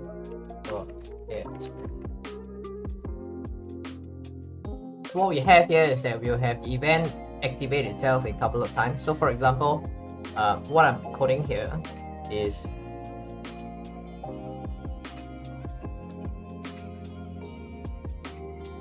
the treasure chest has a little error over here. We probably will have to address sometime down the line. Object reference not set to an instance of an object. This is line 53.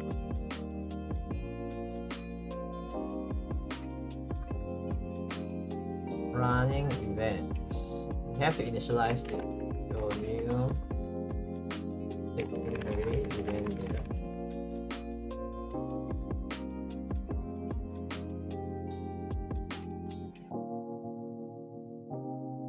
Okay, so I think now the event should fire multiple times. So for example, the zombie mob is gonna fire 2 to 3 times over a period of 10 seconds, whereas the bat mob will, well, duration is 60 seconds. Let's just set duration to 1, so that it only spawns 1 more. Or maybe we should get the bats to spawn like more, and then the zombie will only spawn like 1 time. So then I'll set duration just to 1. Alright, so then what we'll see, if we've coded everything correctly, is that the mobs will spawn accordingly.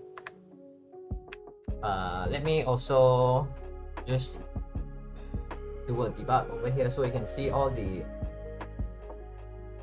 events that are, oh, we can't see dictionaries. Never mind. Let's just see how this runs out. Collection was modified. Enumeration operation went on. Execute.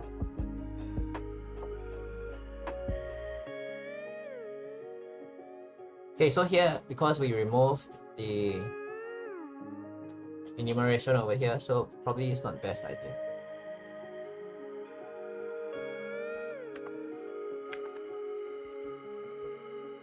Events that we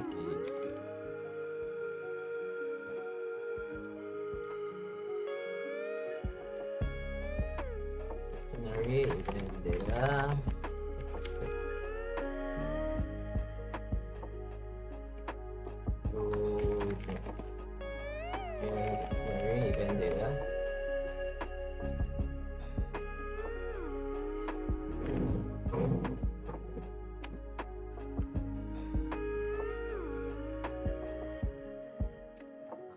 So this will remove that.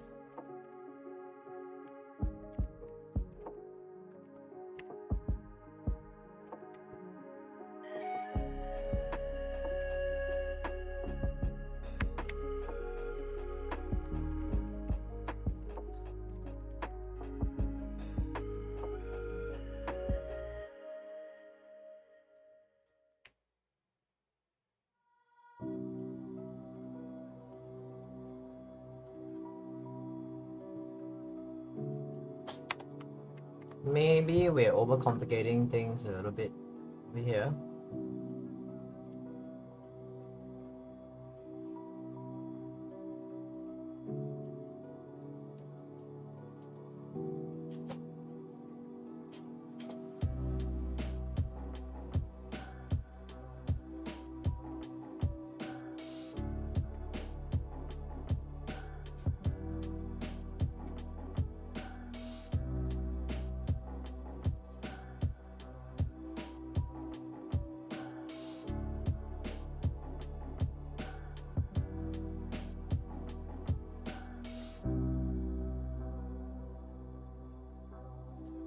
I'm thinking about how I can change this to a list of event data, or to expand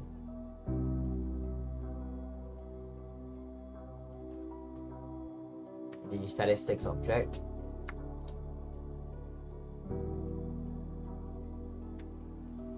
Or I can just call this event, right? Let's just rename this to event.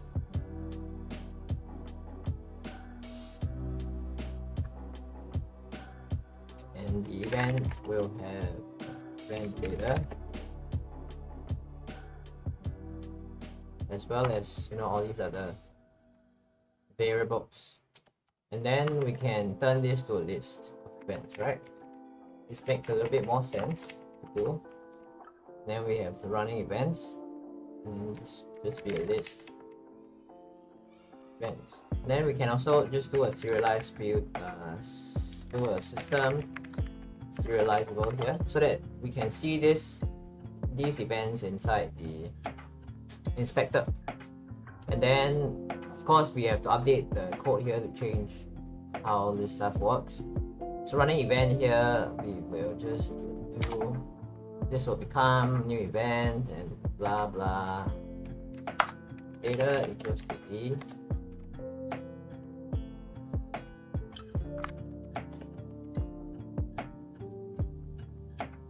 And then for each event e in running events, sorry, let me just change this to e.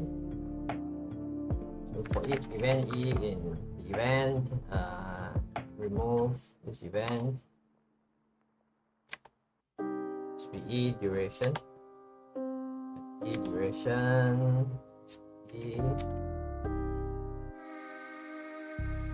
must be event, list of events we want to remove. Pull down value, the values, remove all of that stuff. Data, activate data, get spawned info, and there we go. So what we have here is we have a class, this is a event, and then this basically, whenever we trigger an event, we will save this as an event in the event manager, right? And we can see the list of currently running events if we just play the game and go to debug mode. So then every 5 seconds, the event manager will add one more event to the map, like this. So then you'll see running events over here, the list is empty, and every 5 seconds you see an event will pop up. And this event here will be, a mock, and then this, how long it's supposed to exist, and then the cooldown as well. Just give me a moment.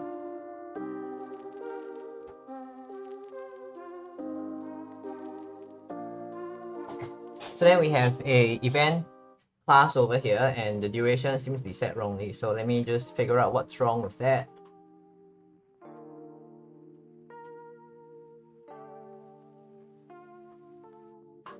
So the zombie mob here, it should say duration, right? This duration is 1.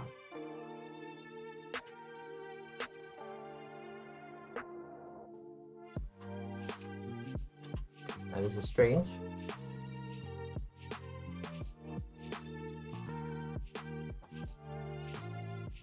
Okay, let's see how this will work out first. So we have like some bets. Cooldown is not only the duration is reducing. Cooldown is not reducing.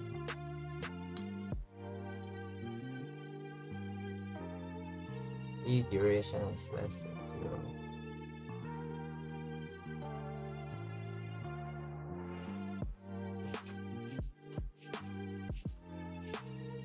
So we have no events, and every 5 seconds we get one event.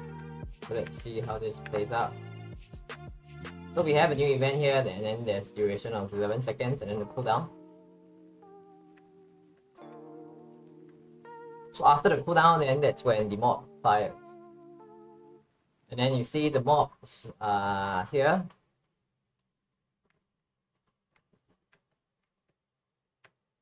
And then because I have set the mob, right, to spawn every 2 to 3 seconds, and duration is 12, right?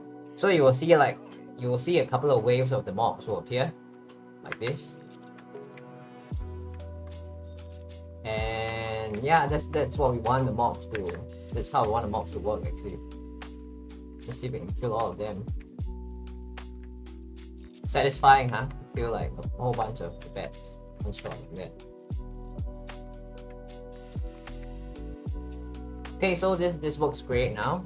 The mobs are spawning just fine. But we have to create 2 different kinds of mobs as well, or 3 different kinds of mobs.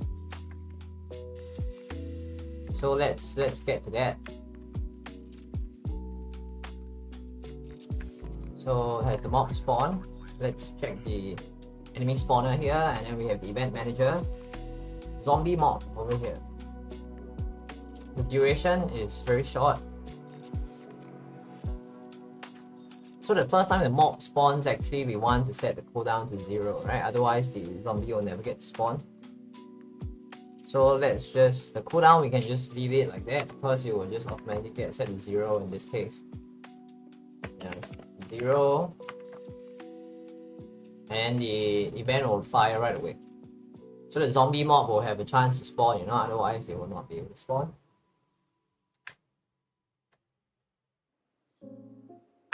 Let's hope we get a zombie mob. It's a bat mob. We have a bunch of bats coming our way.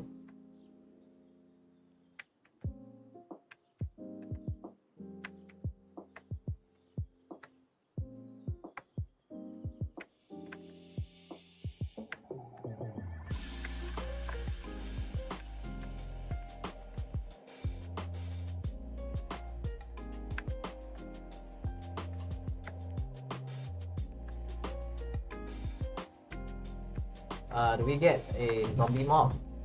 The duration is overrun, but the mob doesn't go away. And we don't get any more running events as well, so we've got to figure out why the events are not getting added. We should be adding events every 5 seconds, right? Because the trigger interval here is 5. So 1 event, then event cooldown is running. Then another event should be firing. So the second event here is a zombie mob as well. Okay, which is fine. So we are getting the events. And then we get a bat mob.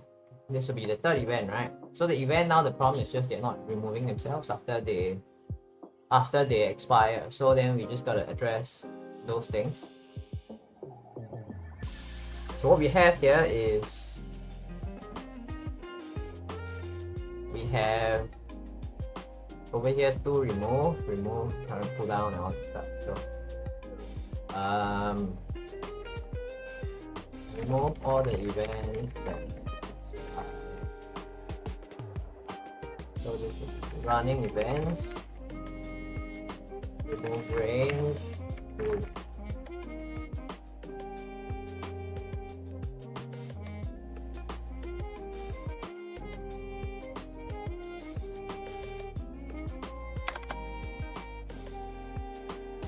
how do I remove this one? Remove range.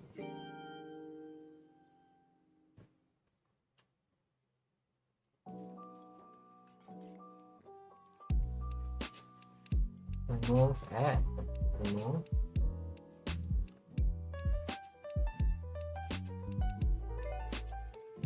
Okay, so it looks like I have to do a for loop then. For each event E in remove. Running events, remove. Okay, so now the events should fire properly. Maybe I can disable the spawn manager and then we just see how the event manager runs, alright? So then we will get, you know, like more peace because we only have the events firing. So what we have here will be event manager running and no events at the moment. And then once the cooldown happens and then the first mob appears, bad mob. And the bad mob, it seems to be now referenced over here right now.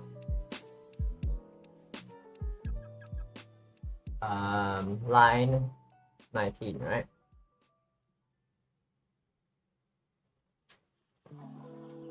Oh, correct. So it works together with the... Okay, I've got to have the spawn manager on as well, sorry. Otherwise the events will not fire.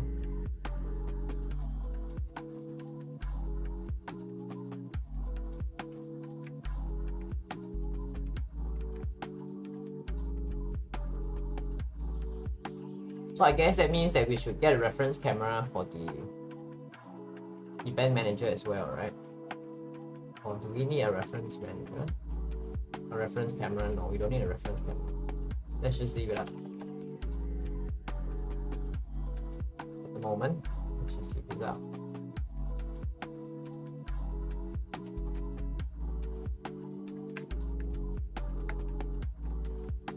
And then we can turn off the spawn manager like that.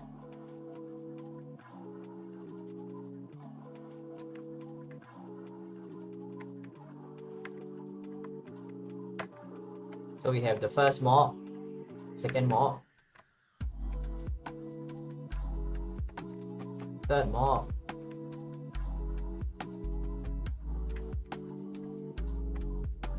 so the mobs just keep spawning, and I'm leveling up like crazy as well.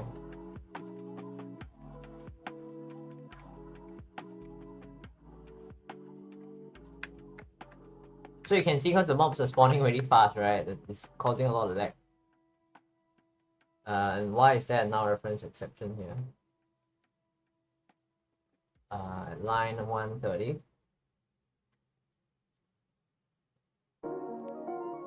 Let's try this again. The mobs are spawning way too fast. That's why we cannot get this. That's why it starts to lag after a while. Now reference exception, spawn manager is within boundary.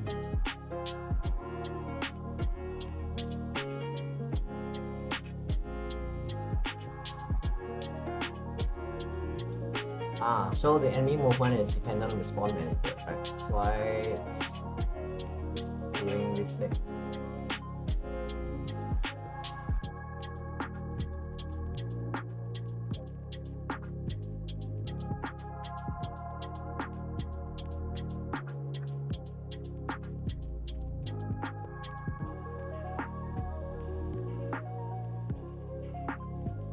So that means that we just have to, there's no reference camera, we'll try to get one.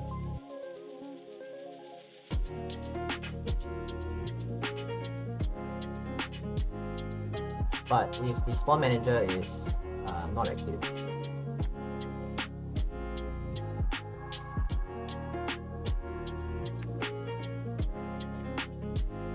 if the spawn manager is not active, it will return. Return true.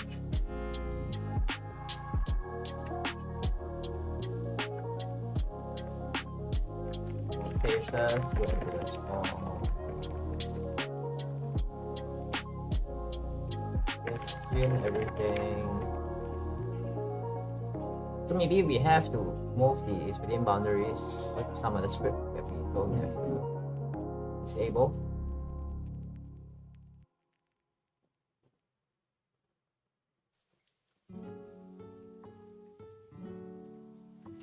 Or, you know, we don't have to do that as well, right? We can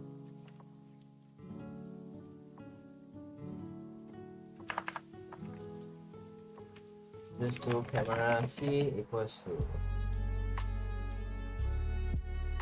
pair camera C. So if there's no reference camera, then we just set C to this, otherwise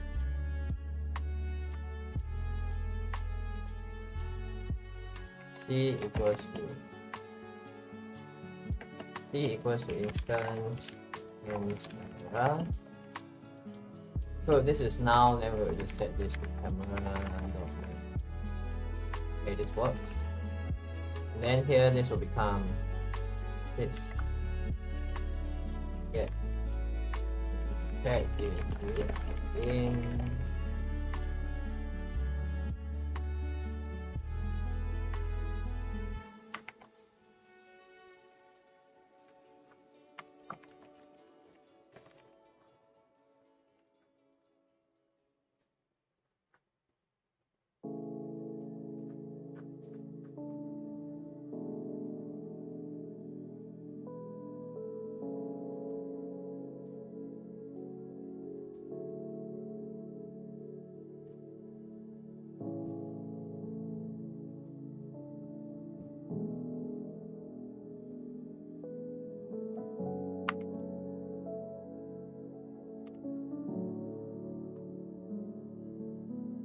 Okay, so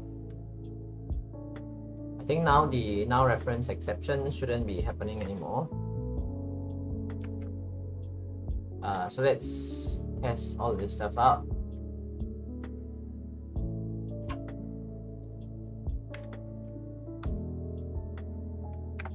So the mobs are working, it's just the zombies are, I don't know why they're always spawning in a line. The bats are a little better. Maybe the zombies are just, you know, because their colliders are too big. And I guess I can just modify the collider of the zombie as well, the mob zombie. Since it's a mob, you know, maybe we can just reduce the collider size so that the mobs will clump together more properly. And for the mob, I guess I would just move the collider to the bottom like that. I think this works pretty well because the mobs will be able to overlap, right?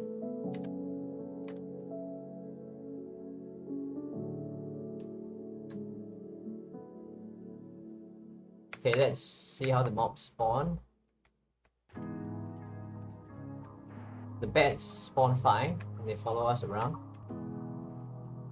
The lightning ring is so strong. Gosh.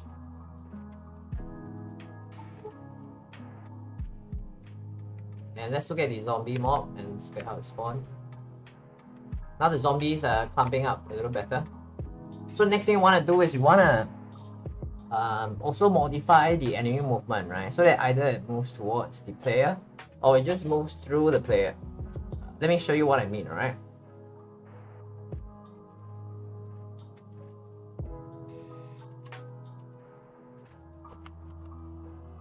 Let's look at the enemy movement script because we're gonna add something else inside. It leaves the edge of the camera. Adding an event manager.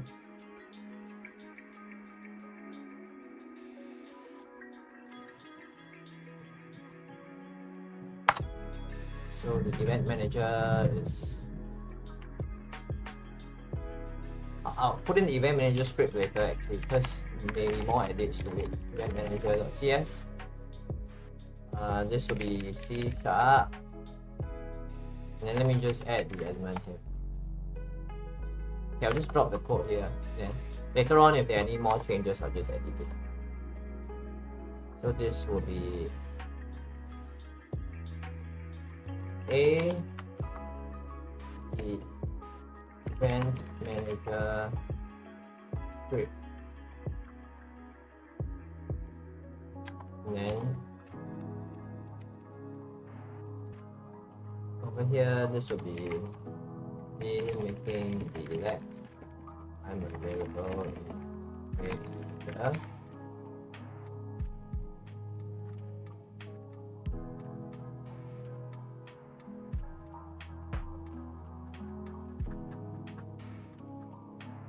And then we also have to have a part where we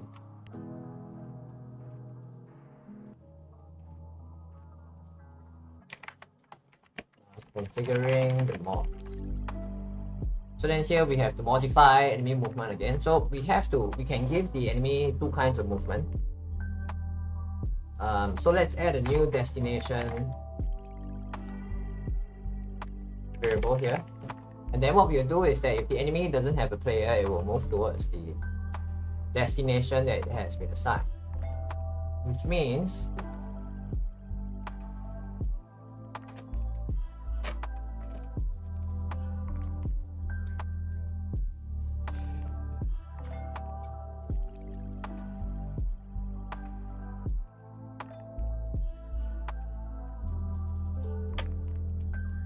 over in the update function here, we will move the enemy towards the player, right? So two ways we can do that. Let's just create a new vector2 variable called destination. And then this will be, if there is a player, then we will move this to the player transform position, otherwise we'll move it to destination.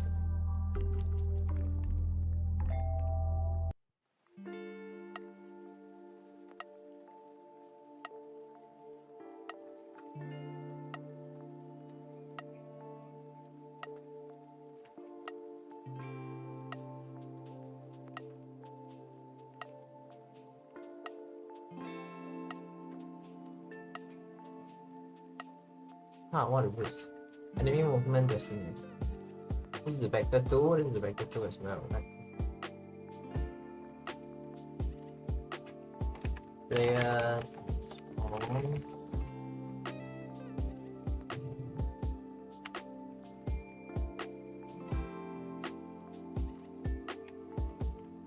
So player equals to player not player.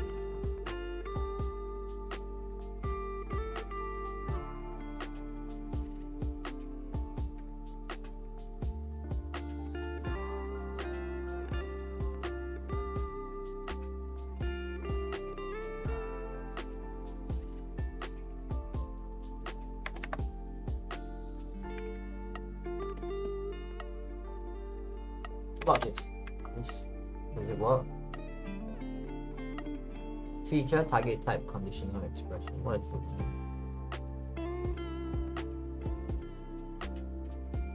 this? Show potential fixing.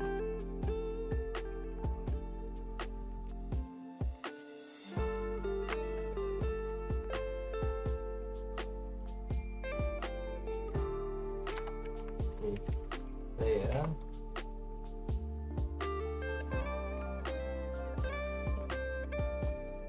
Let me just ask ChatGPT what's going on here.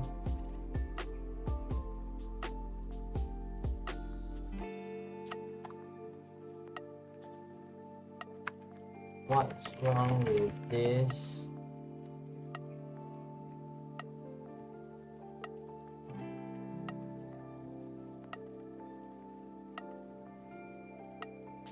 Oh, okay, so I got the issue here. So this is because this can be just player. If player exists, then do this, otherwise destination. And we just gotta cast this to a vector2 and that fix everything. It's just a small thing that I didn't notice, and then we can just set this to the destination.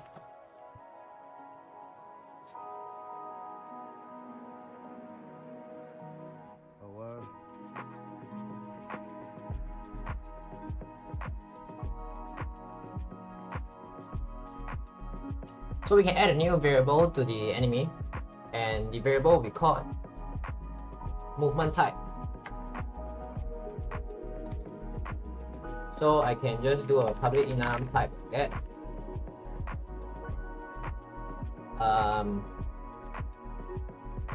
Default value will be towards player, towards direction.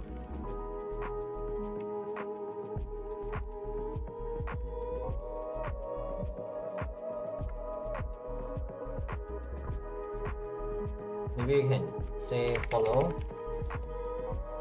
player or type player. I think this is more descriptive. And then this would be type here out. This would be enemy movement type goes to type dot player. So what we have here then is under the movement variable, right? We'll have two kinds of what's going on here? Why is there error there? Let's wait for the mocks. There's a null reference exception over here, which I don't get why.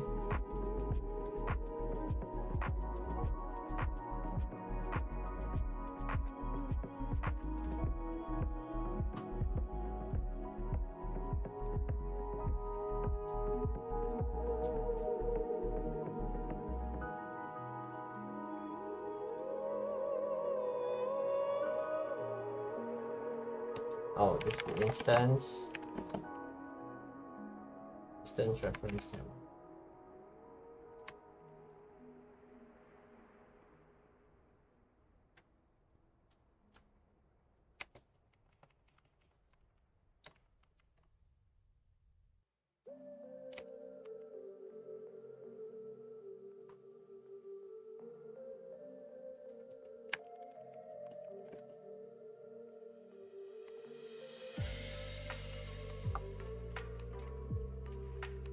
Okay, so we just gotta expand this statement over here. This should fix the issue. Spawn manager.cs.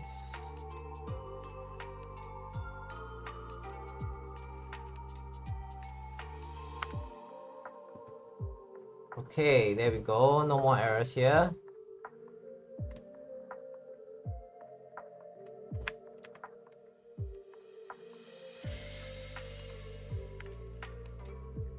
So the mobs are spawning fine now.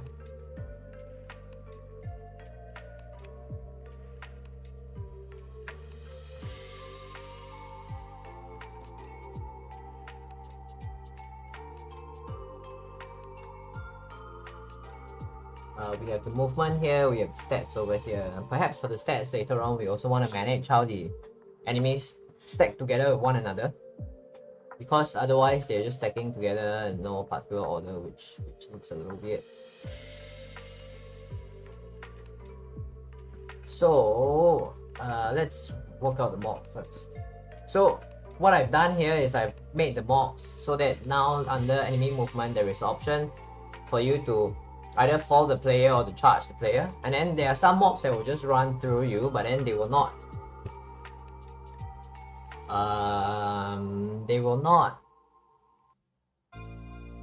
how do I put it? They will not follow you around. So then if you charge at the player, they're just gonna charge through you and you can just dodge them. So we want mobs that are like that.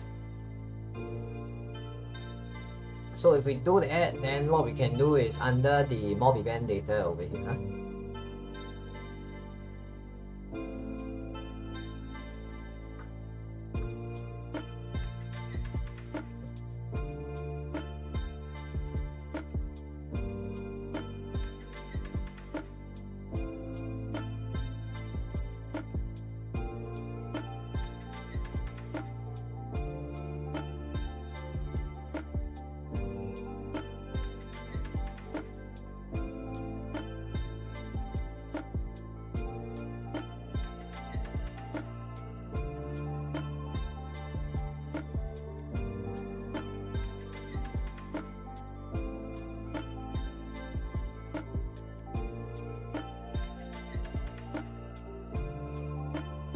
and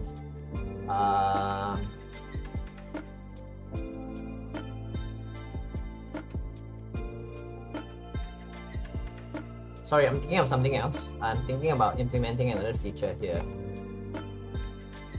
Spawn out of frame. So then when we spawn the enemy, if it spawns out of frame, right, we can make it so that, okay, let me show you what I mean. Spawn out of frame equals to spawn manager is within boundary. Right, so then if this is spawn out of frame, then this is not within boundaries, right?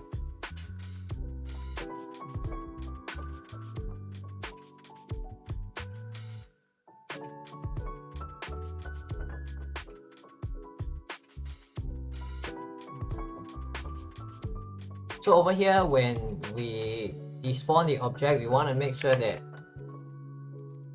if spawn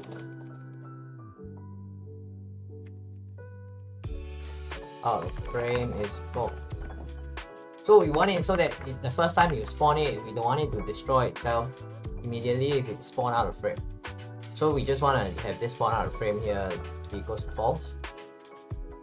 And then the first time it comes within the boundaries, right? Then we just set spawn out of frame be equals to true. So what happens then is that we can make it so that if the mob leaves the screen, then automatically you can destroy the mob like that. So let me show you what I mean, alright? So I'm just gonna let the mob work itself out like that. Out of frame action, despawn. So for both of the mobs, I'm gonna make it so that they will despawn when they're outside of the screen. But the first time they spawn is outside of the screen itself as well, right? So I just want to make it so that they spawn outside the screen the first time, but they will still exist. They will exist until I move them out of the screen, and then they will go. They're not going away. They should despawn when they're out of frame. Right, let me just check what's going on here. So some enemies just died. Let's look at the mobs over here, and let's look at the debug here.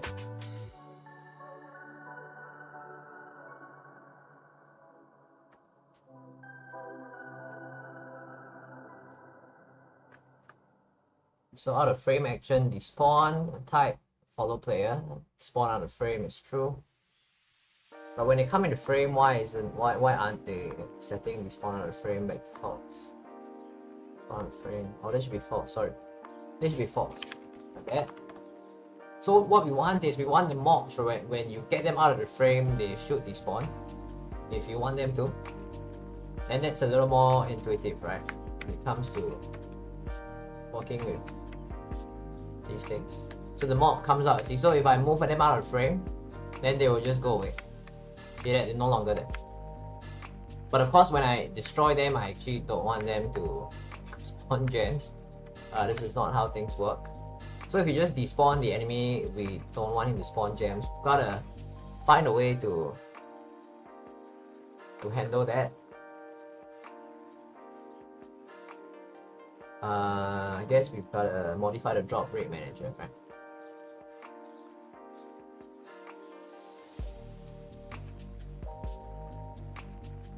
So a very simple thing we can do is just to disable the drop rate manager like that. So on destroy, then we spawn stuff, right? So if we despawn the enemy, then if there is a drop rate manager, then we should deactivate the drop rate manager first. So if drop rate manager, disable the drops if we despawn.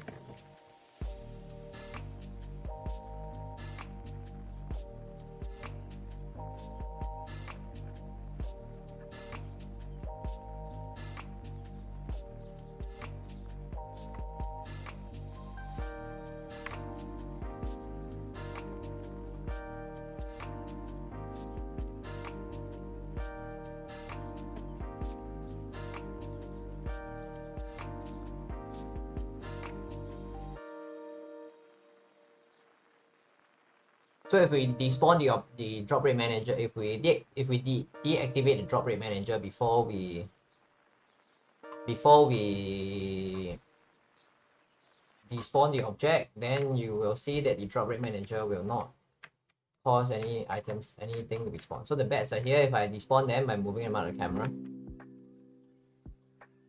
the gems is still spawning. So why are the gems still spawning?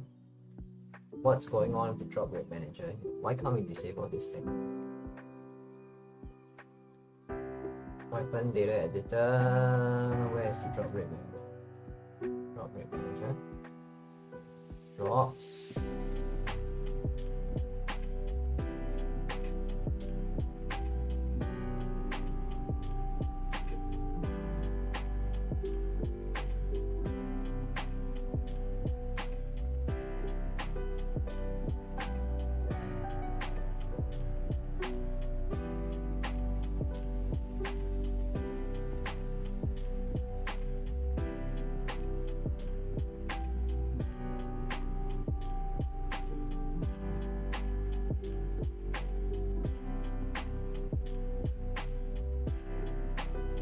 I guess the other thing that we can do is we can try and remove the component before we destroy the object. That can also work. Let's try that. Disable the drops. So then we will just do a remove.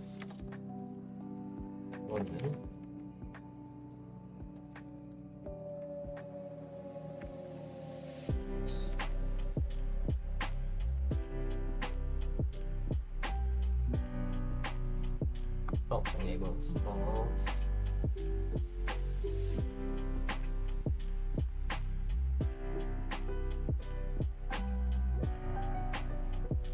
Destroy.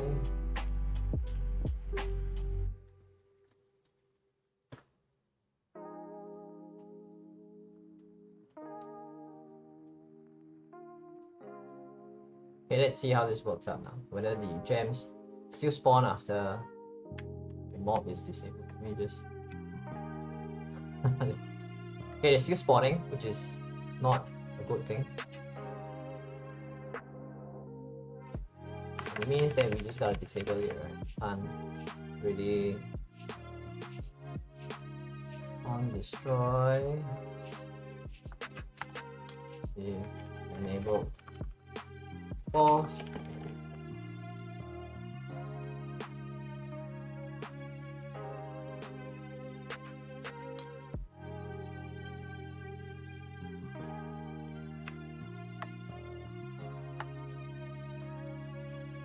Let's get it out of the way.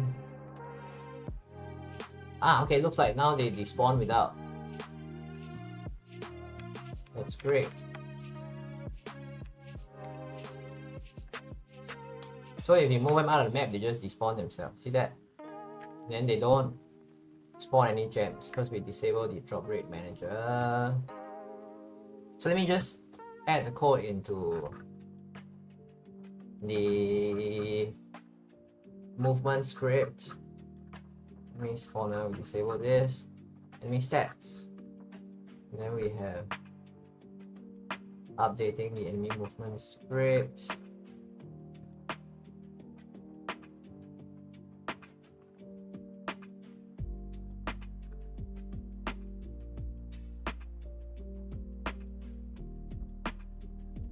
Let's just grab all of this.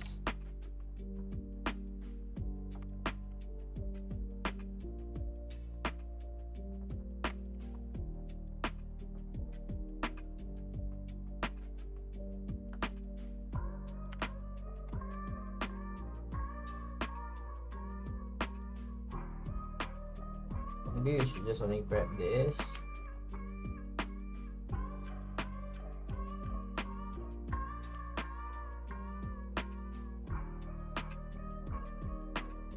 So if this thing is not spawned out of frame, then we will not do anything about it. Otherwise, constantly move this thing towards the player. We also have to add a spawn out of frame right here.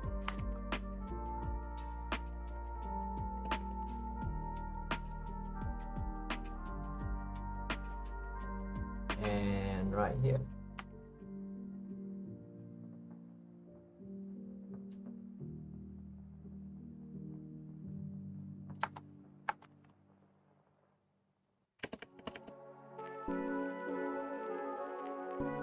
So this works great.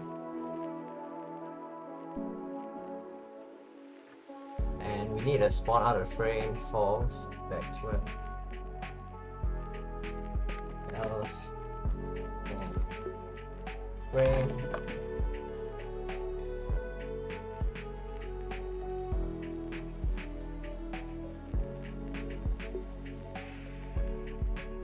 So here we are adding two things here.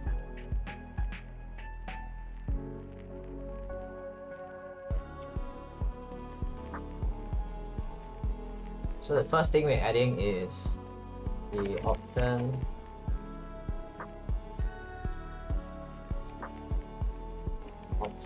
for us to decide how the game will handle enemies that are inside the camera, and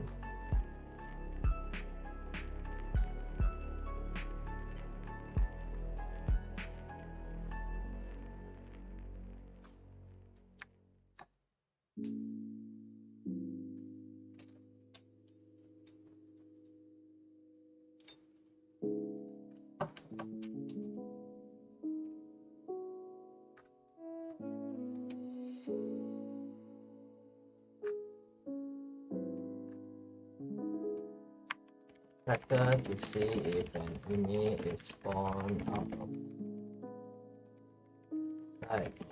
Right, because we don't want to spawn them, then instead we spawn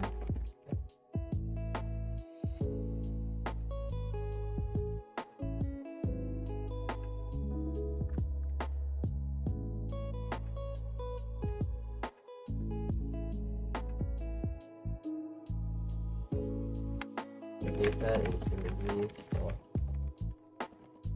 prefect that is normally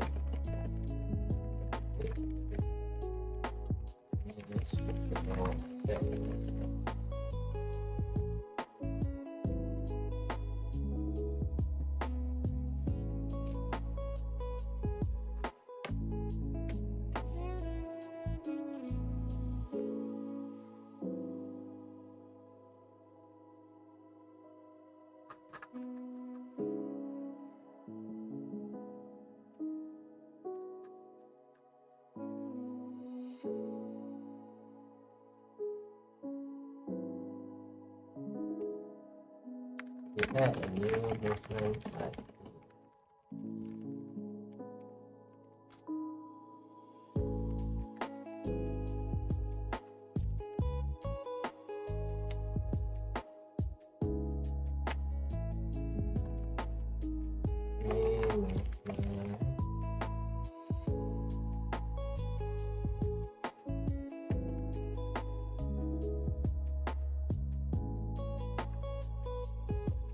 Add a new movement type to enemy movement. Have I updated the spawn to make it independent of its within boundaries? Okay, there we go. Yeah.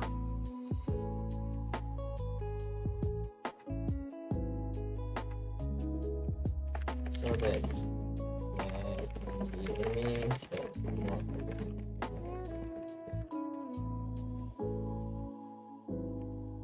state, we will just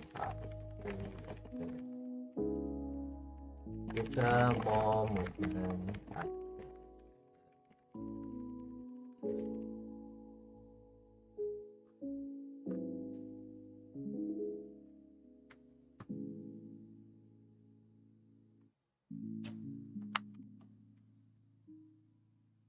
Okay, so what do we have here?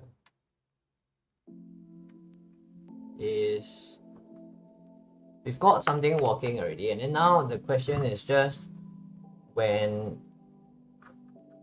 the game starts, then we will determine how the enemy moves, right? So here we can just do a switch like that.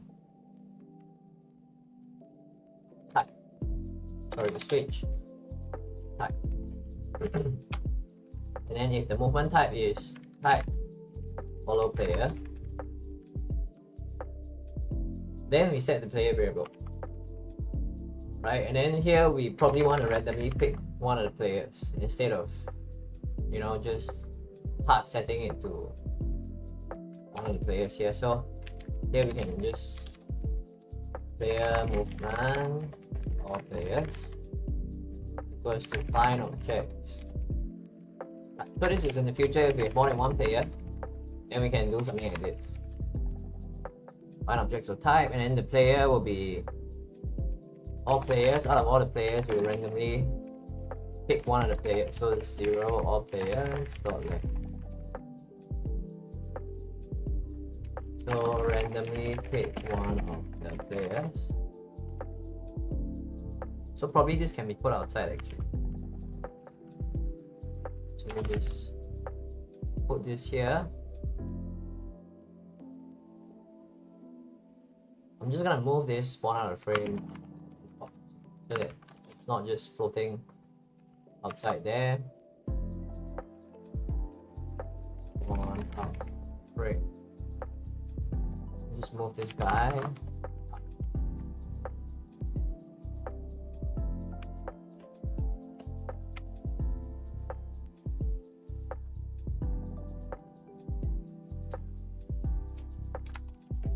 That means how this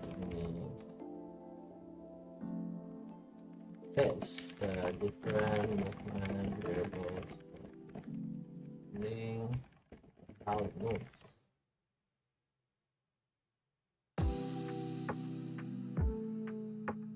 So all players, type flow player, case, type player. So if it charges the player, instead of picking a random transform, what we're gonna do is set destination equals to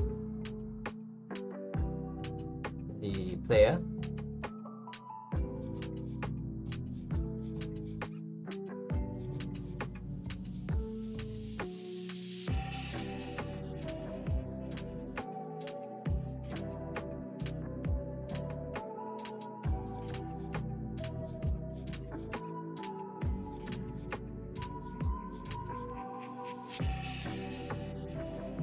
This will be all players transform dot this.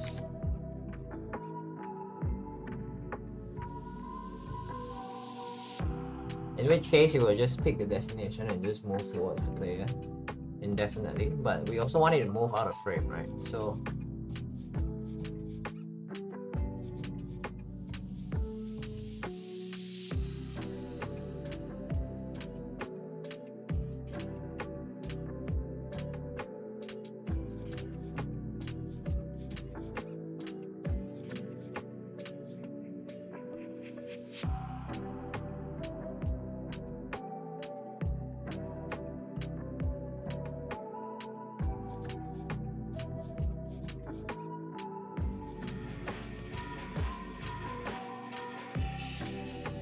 I'm thinking of whether I should create a subclass or whether I should do it some other way.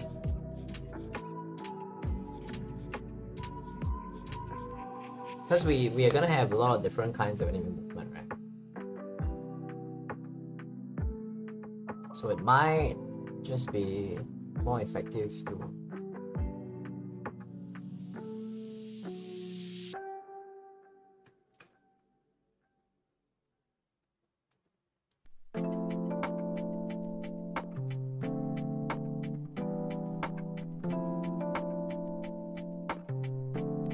just create a subclass, be more effective, right?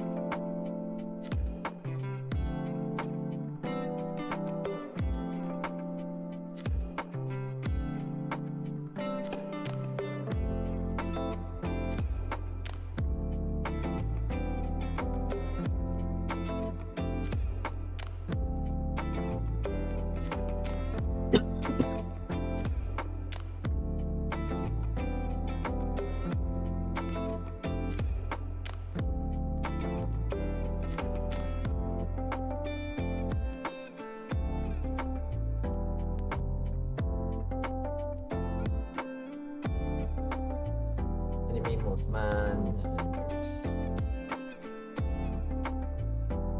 Let's look at enemy prefab again. Me movement, forward player, charge. Thinking to remove this. Change this to charge and remove.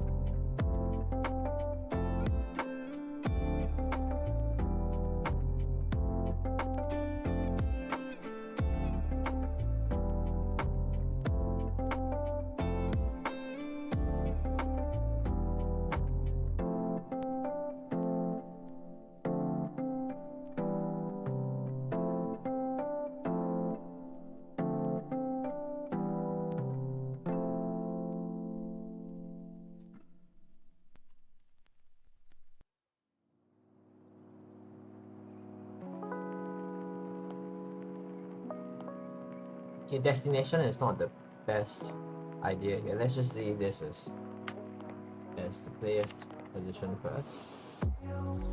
And then let's just remove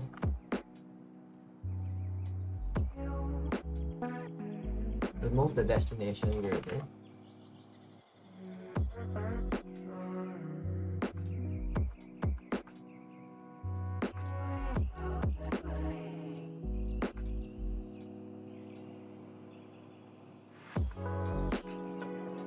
And we remove the type variables. Should we do that?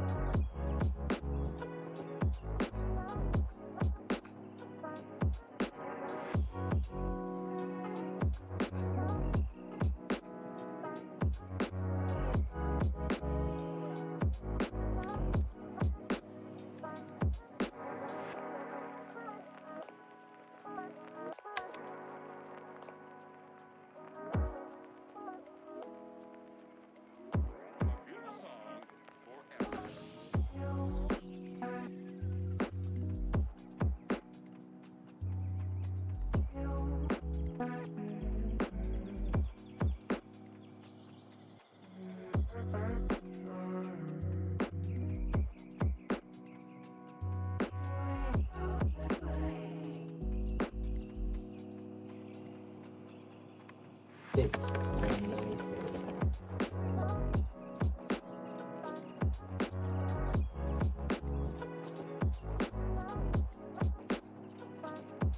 Always begin the first.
Randomly pick player.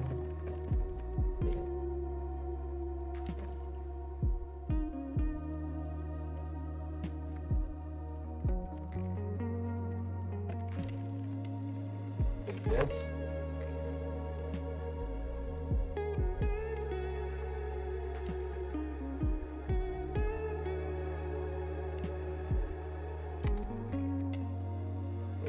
Always begin the first.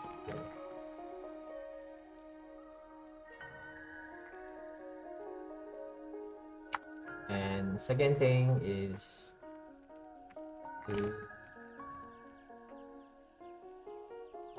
create additional function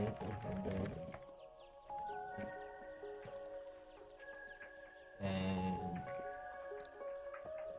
we make it equal so that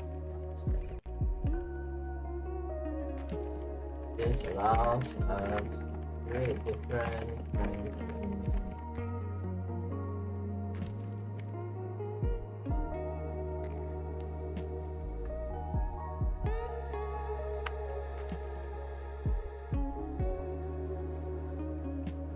So we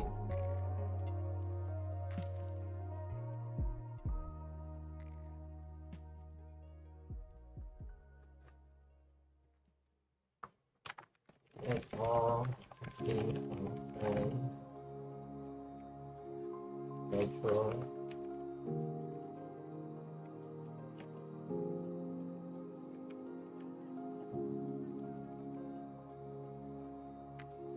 so that our subclasses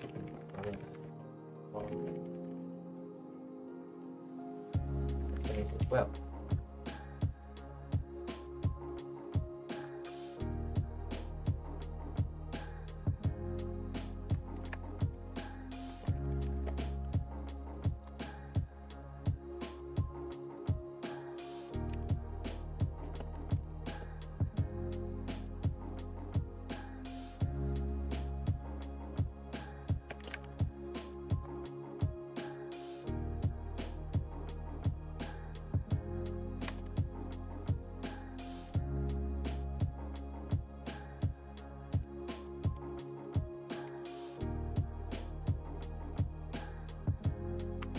So this is now cancelled. Then in its place,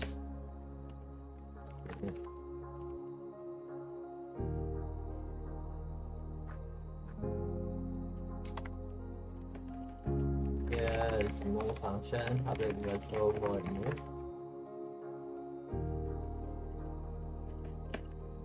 And this is where we handle the movement.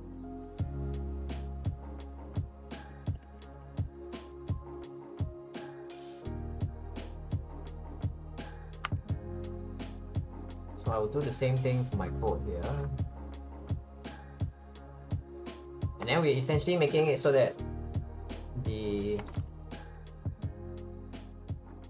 function is overridable. So then in our charging enemies, right?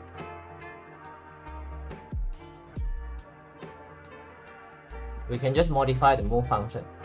So let me just show you what I mean. Enemy stats does not contain enemy stats.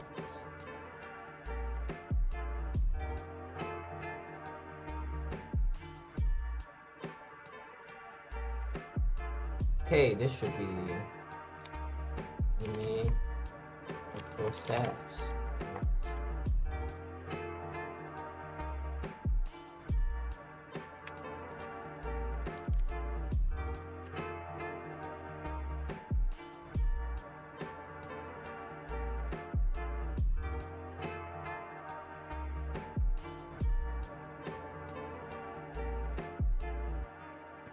So now then we are free to create different kinds of enemy movement scripts.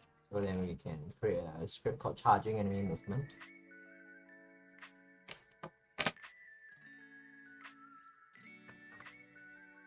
So the bats right now follow us, but we want the bat to just fly through us instead of, you know, just constantly following us.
This one.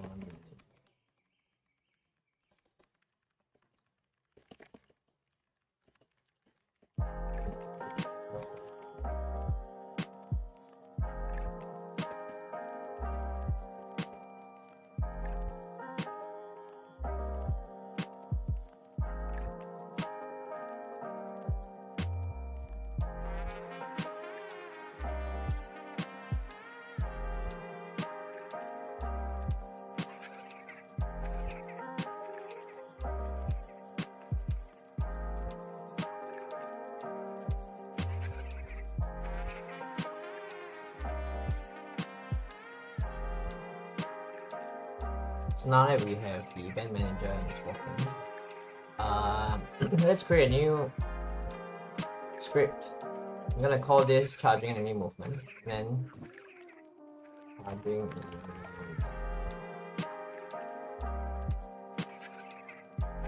and what this enemy will do is just charge towards a particular place, and because it inherits from enemy movement,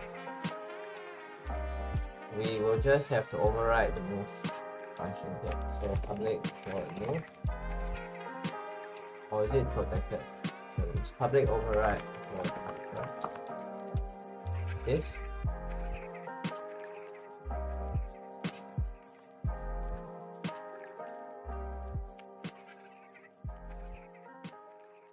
So for charging enemy movement, we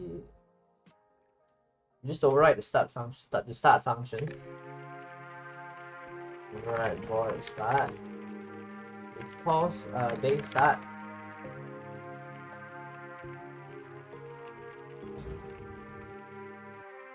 Come on.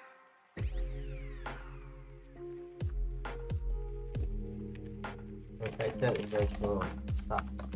This.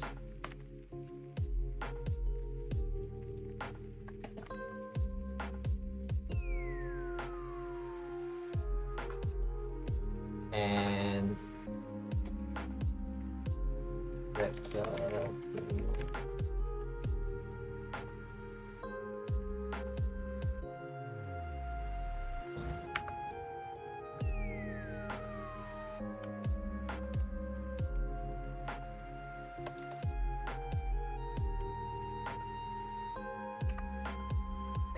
so base.start, and then we calculate the charge for that. Will be equals to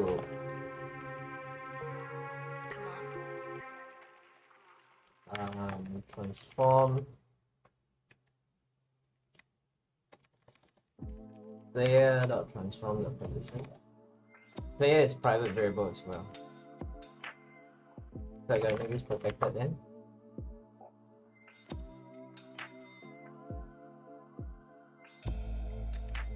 Protected.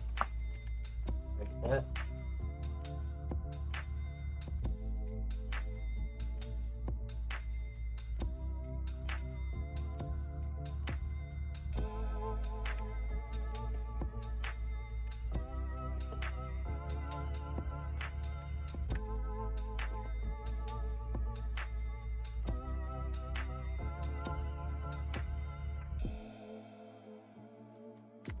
Make all of display from variables protected so that they can fast.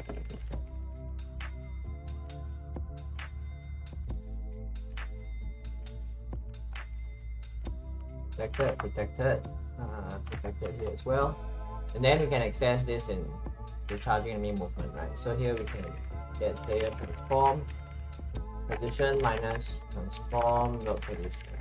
Then we normalize this vector.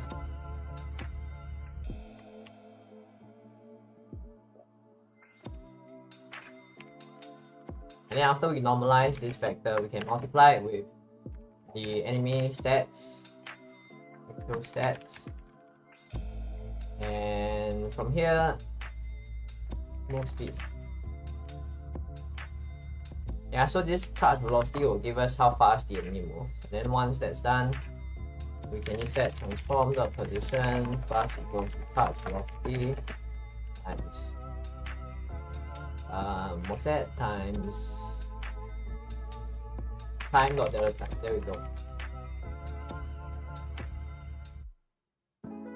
Now this should be charge direction, right? Charge direction. So we just get the direction vector, and then because we can change the move speed, right? So then this should be charge direction times enemy dot actual stats dot move speed. This.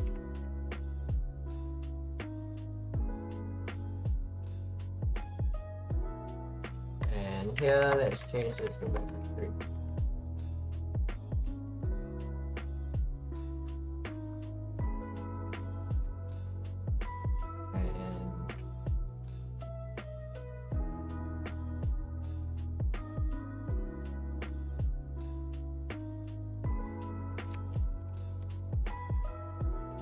Heading new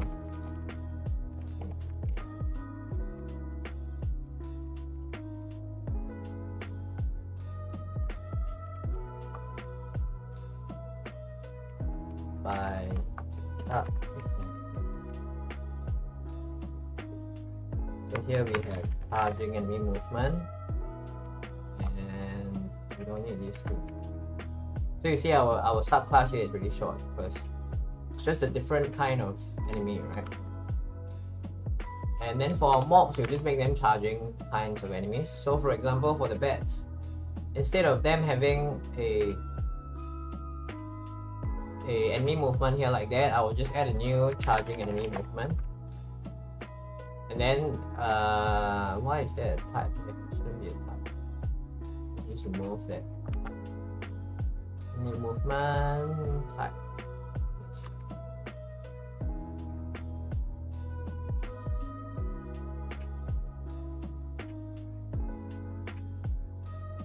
So out of frame action, remove. And then let's just move this up. What kind of move this up? Move this up. Move this up.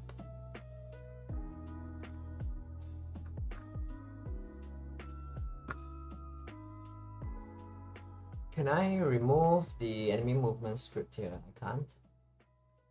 I can. There we go. So the mob version will have a different movement type, charging enemy movement. So then what this gives me is, this will give me a bat that just flies through. It doesn't always fly towards me necessarily. It just flies through. Let's just wait for a while. So now the enemies will just fly through. It doesn't target us, and we can just dodge them like that. See that? And then when they move out, of course, they just despawn themselves. And then, of course, you have enemies that will follow you around, like the zombie mob follows you around, right?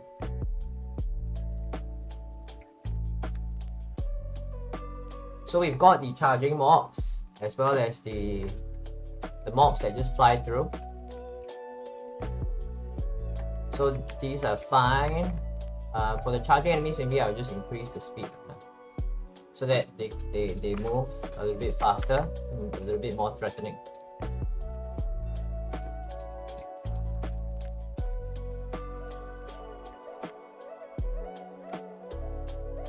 So this is the zombie mob.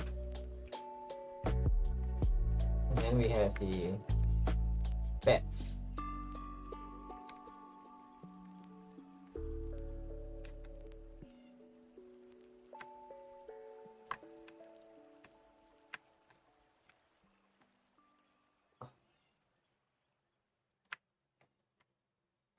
Okay, so here we have charging enemy mobs.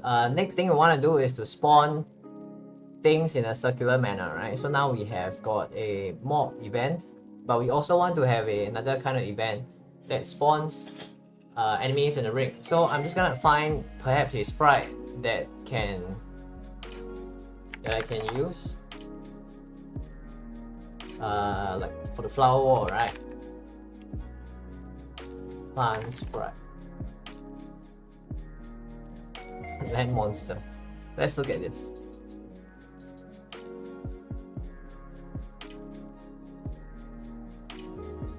Transparent, add enemy into your game.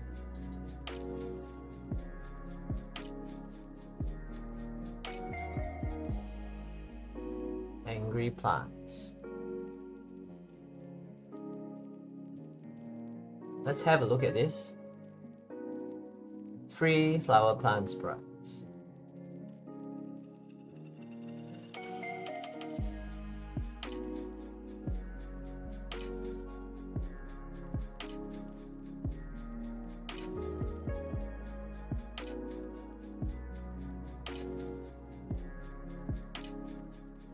Let's see if there's a pixelated version of this plant.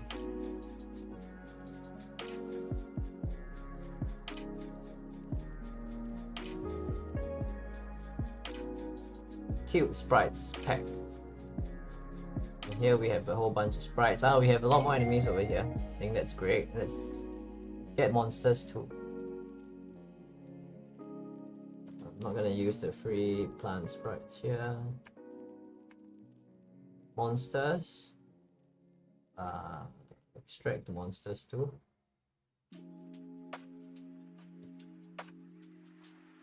Plants.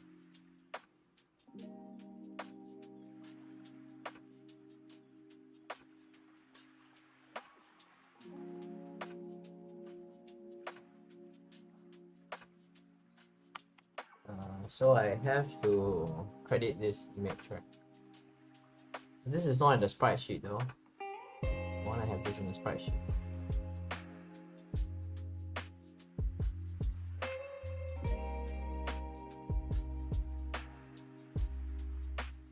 They're all on different sprites, which is not ideal.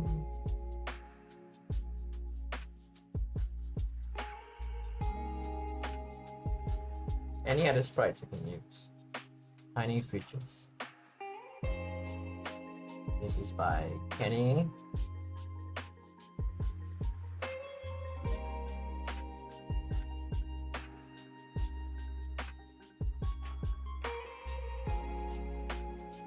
Plant.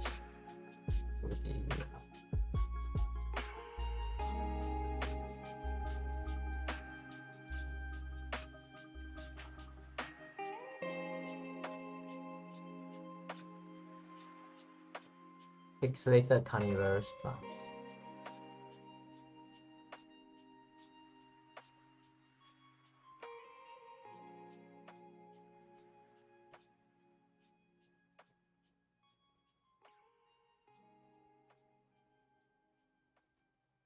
It's not animated. This guy is not animated. Maybe we can just use a land monster then. Otherwise, we don't have that many options.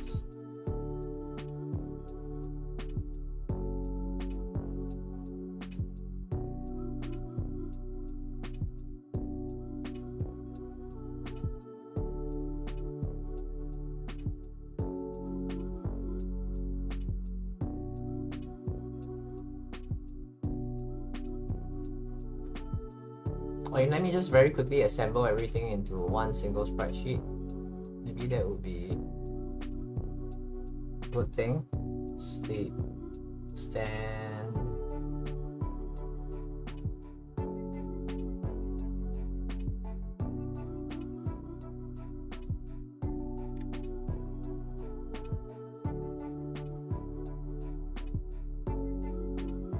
Because I really like the sprites here. Okay, let me turn this into a sprite sheet, but let me do this outside of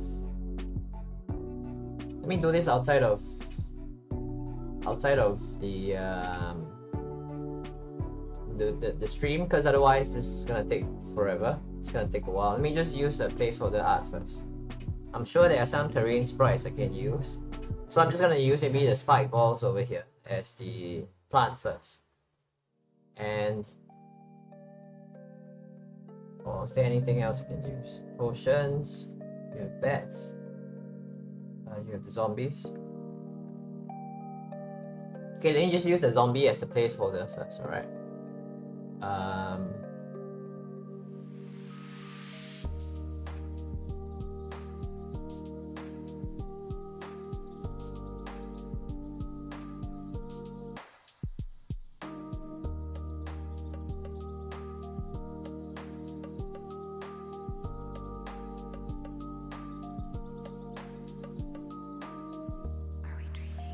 Yes, that's what I'm gonna do. Let me just use the zombie as the placeholder first.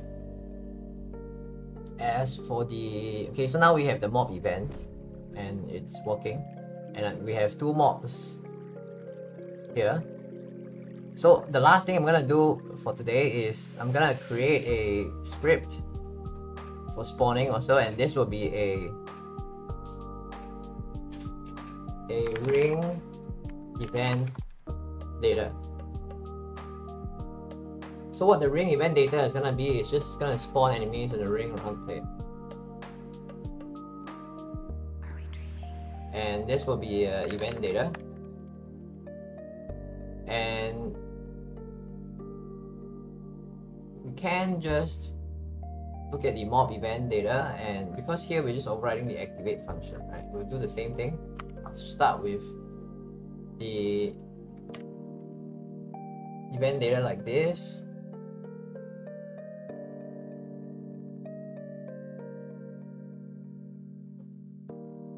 And then we also have the spawn radius.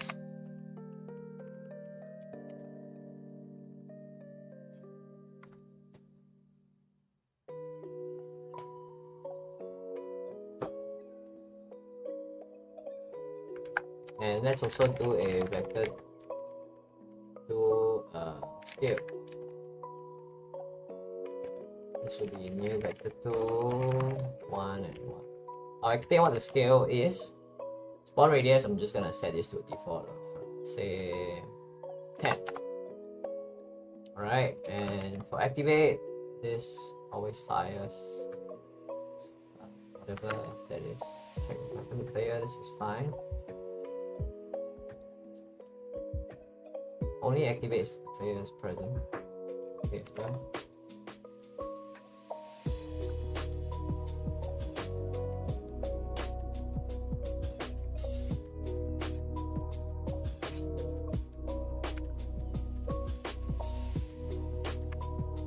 Okay.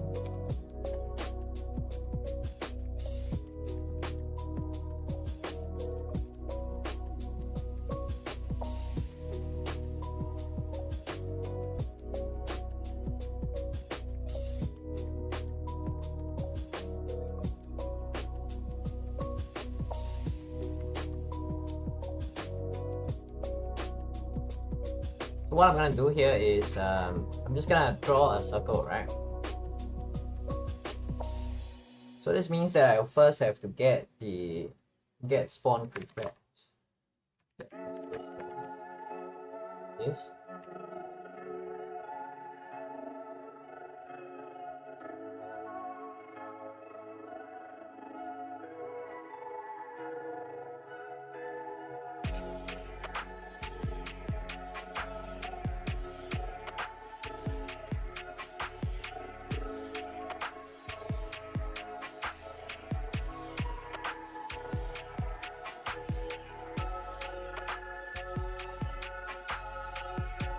I want to rename this to get spawns actually.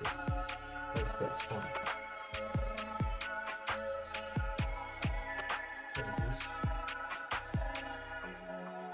That we should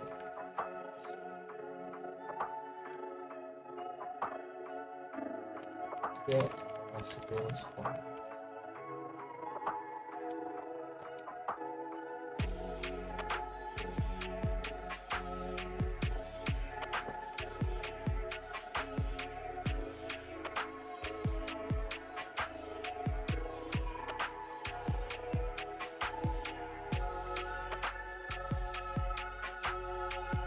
So we have get spawns over here, and under ring event data.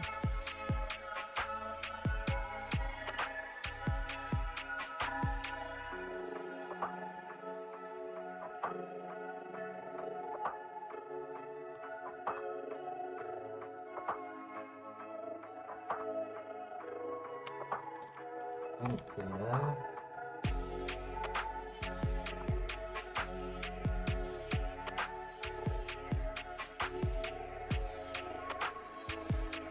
Oh, I haven't recorded the event data script.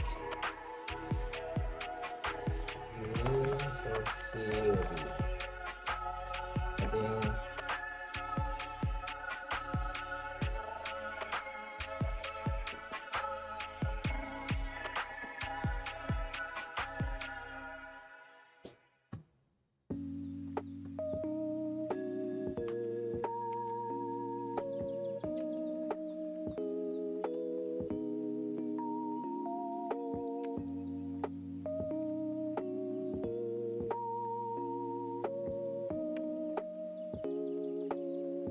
Then we also have the mob event up here. Event data we don't need the lines, but mob event data same thing, don't need lines. Okay, remove this.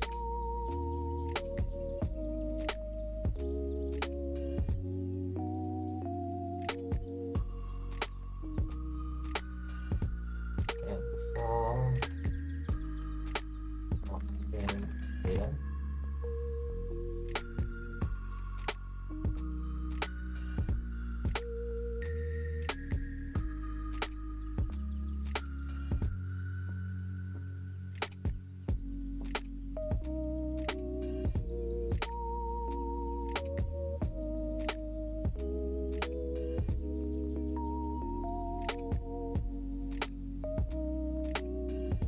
Game object spawns to get spawns.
Each game object G in spawns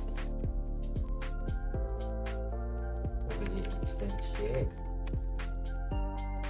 That's what we do in the mob event. So instantiate the object. Ring event data. Instantiate the object. The position will be where the tricky part is, because the position will be player dot from the position class from radius times math f dot cosine and dot offset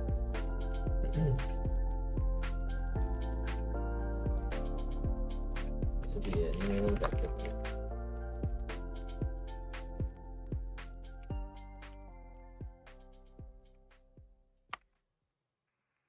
This will be x, y,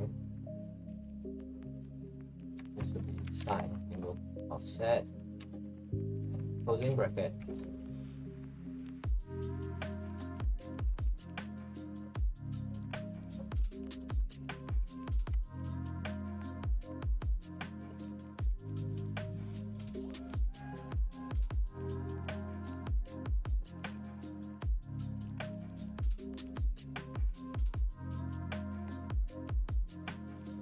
No, actually, I can simplify this. Player transform position plus new vector 2, and this can be checked. We don't repeat the same thing 3 times. to vector 3, really matter. Just vector 2 or vector 3.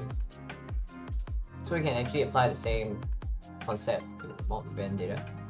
I will explain the logic further when I do the content creation video. Yeah, because it's quite a lot of explanation that I have to give. And this will be spawn distance. And this is spawn distance as well. Right, so I'm gonna update the code here.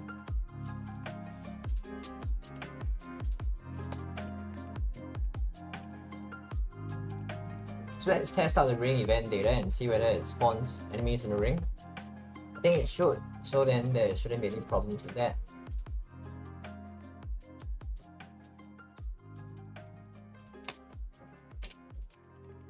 Oh,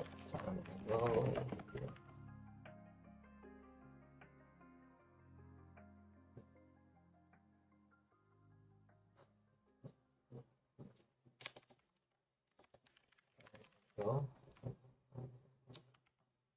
and turn and go. And here what we want to do is to instantiate the objects.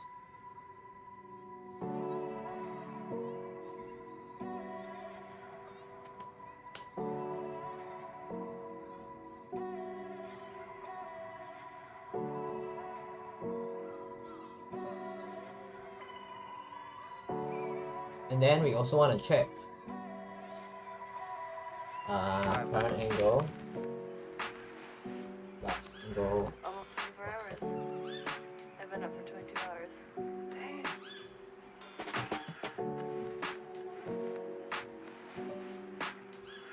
Almost 24 hours.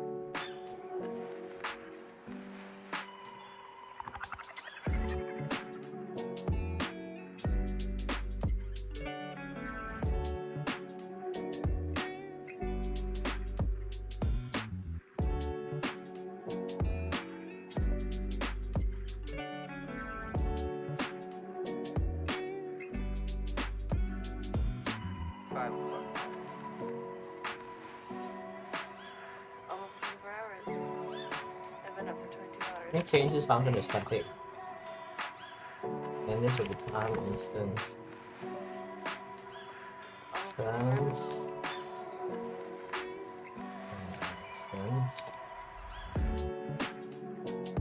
Instance as well. This should cause a couple of errors, but we can always fix that, no problem. Seems like there are no errors. So if instance is not there, then we can true. If we want, then let's spawn uncheck if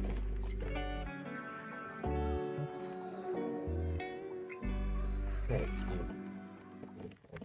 the maximum enemy count or exceeded the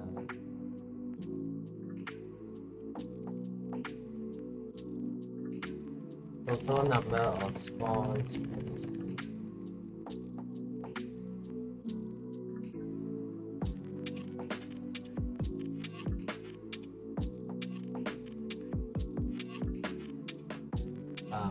Wait a second.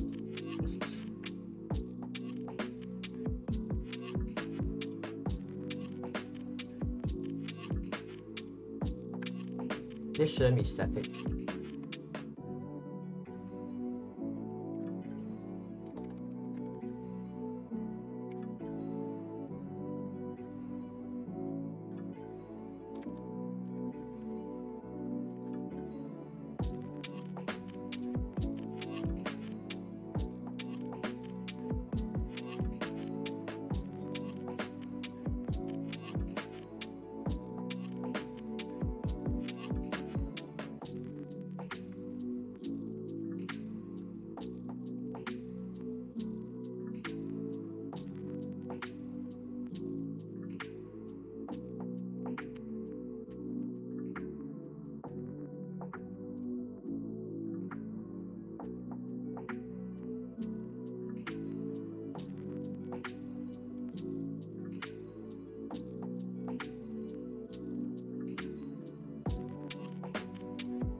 Spawn manager.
Okay, so I've done this so that in our ring event data and everything, right, we can check whether we have exceeded the max enemies and then stop spawning anymore if we have. So here we can just do if spawn manager has exceeded max enemies, then we will just stop spawning. Stop spawning if we have exceeded. And we do the same thing for the ring event data as well, so that it doesn't, we don't spawn too many things and then lag the whole thing. So this is gonna be pretty important. You wanna always maintain this thing where you never want to, you know, exceed the 300 enemy limit or whatever the limit that you set. I think that's pretty important. If you want your game to always perform at a certain level frame rate wise, then you'll be wise to limit the number of enemies on screen, because when you start spawning mobs at the later sections, right, if you have a lot of enemies and you don't limit the number of enemies, there's just gonna be a lot of them off screen as well, and this can cause problems. So let's just get the ring event data out and then we can wrap today up. I think today is great, you know, because I got almost everything I wanted to do. The ring event data as well. So let's put this to the test.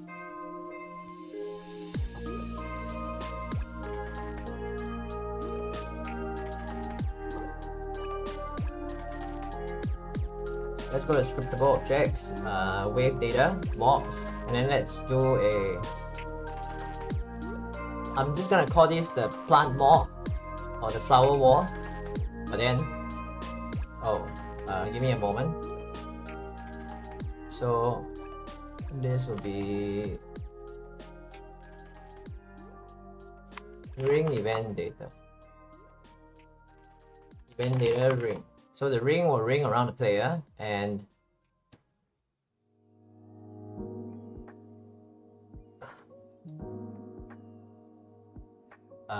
ring over here, and then duration will be 1 second. I just want to spawn a ring of say 40. Probability is 1, active after. Okay, spawn effect prefab. Possible spawn prefabs. I'll just put the bat here, right? It's just a very slow enemy, and spawn radius is 10. Okay, so let's put this to the test. I am going to put the, let me just call this the flower wall, right? And well, I'm putting bats here now because I don't have the assets for the flowers yet, but let's try this out and see whether this spawns correctly. Okay, so let's see how this plays out, right? First mob is the bat. A lot of them. They got stuck. We haven't had the ring. There we go. Now we have. Oh, damn! That looks nice, huh?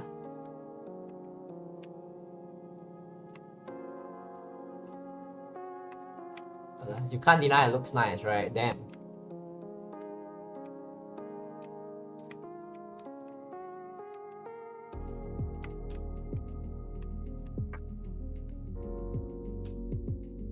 Okay, so I guess we can also, for the ring event, a couple of things I want to add.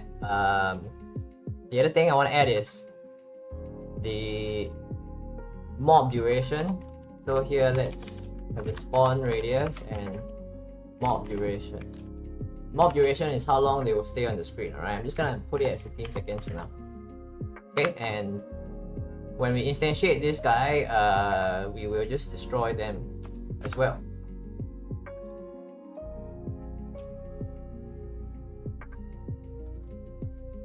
So let me just put game object spawn object x, and if there is mob lifespan, you can just call this lifespan, right? If there is a lifespan on the mob, that then could be destroyed.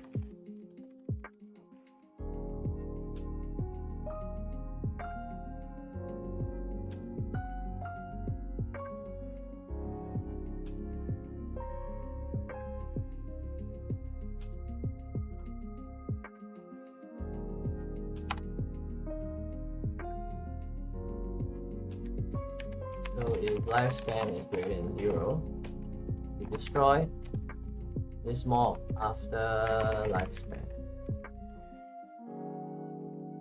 And because you know what, let's fix this another time.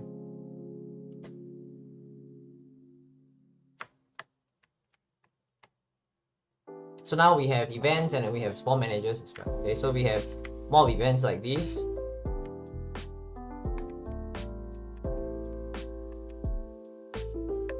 And then we also have other things very soon. Okay, come on. So yeah, we have events, mobs that follow you and mobs that don't, and we have rings like that.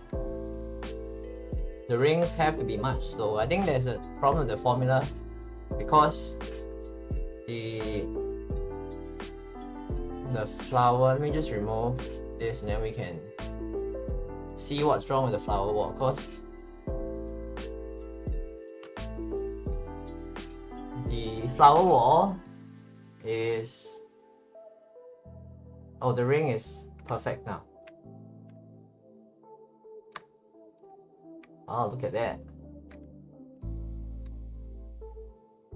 Okay, now it's screwed.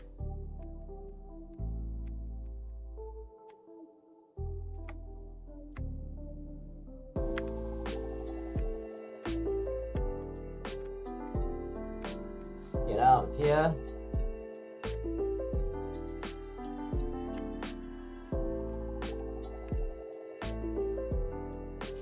Okay, let me just do a quick summary of what we've done today, and let me just set the values up properly, and maybe just reduce the number of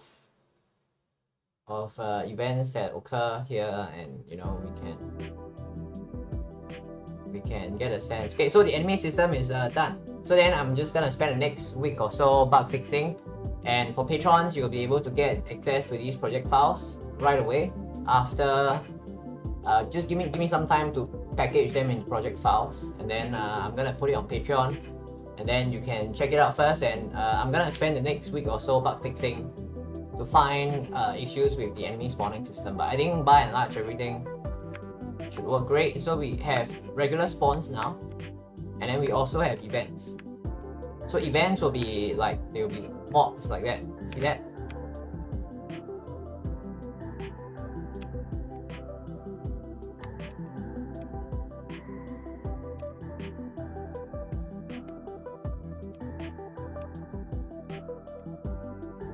And yeah, so the mobs are pretty cool, and then you have different limit. I just want to let this run on for a while so that I can show you all the mob types that can appear. So you can have mobs that just blow through, like for example the ghosts like that. But why is it that nothing is dropping? Everything, all the drops are getting disabled now. Where is the drop rate manager? Drop rate.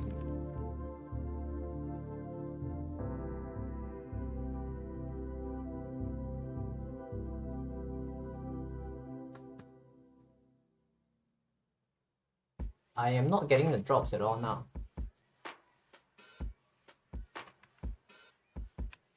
Like, nothing is being spawned, which is not good.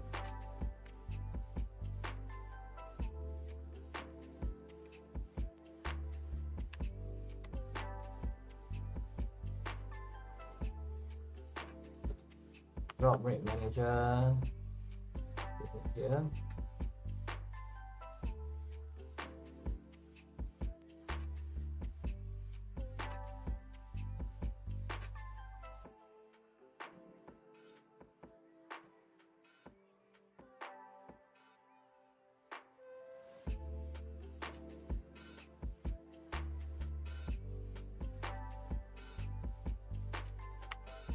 Drop rate.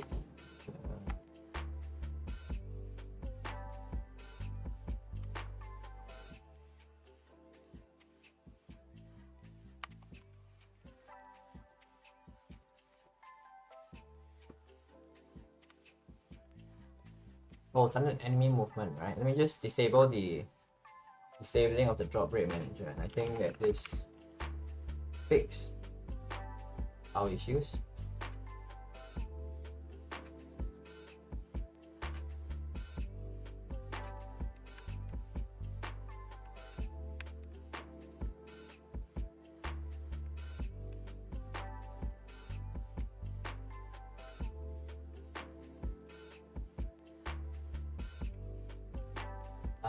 The gems are not spawning at all now. That's quite a problem.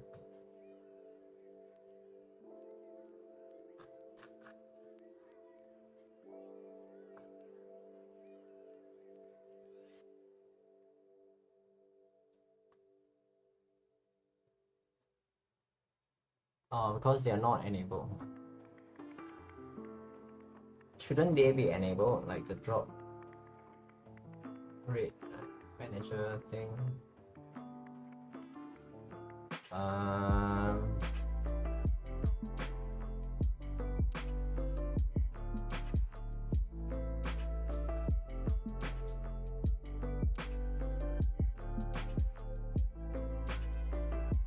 Let's see. Prefabs, enemies.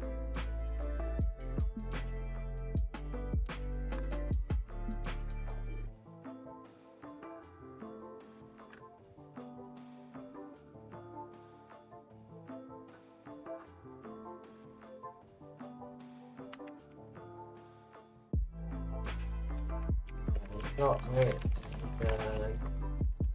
That cannot be.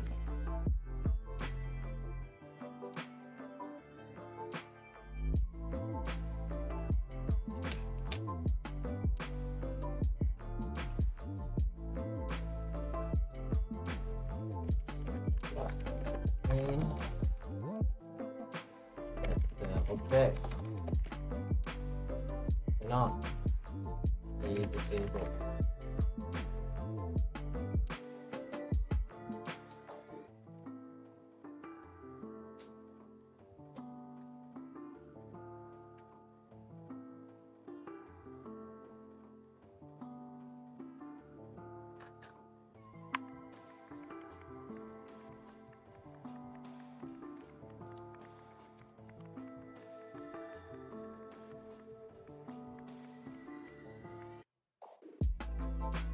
I don't get why the drop rate manager cannot be disabled. It's a weird little thing.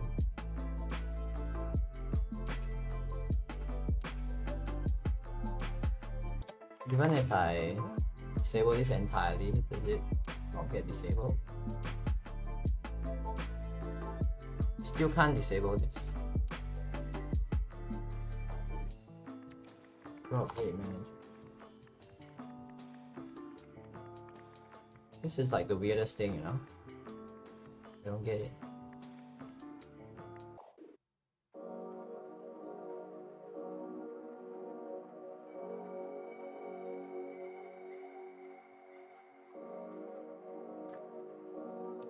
and it's a mono behavior as well.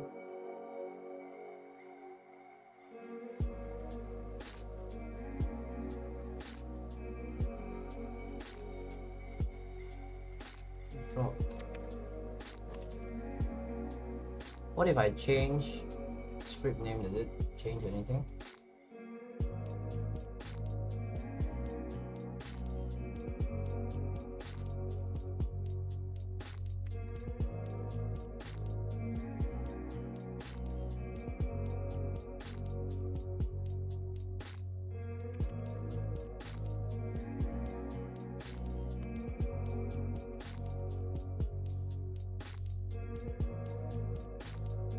Drop rate manager.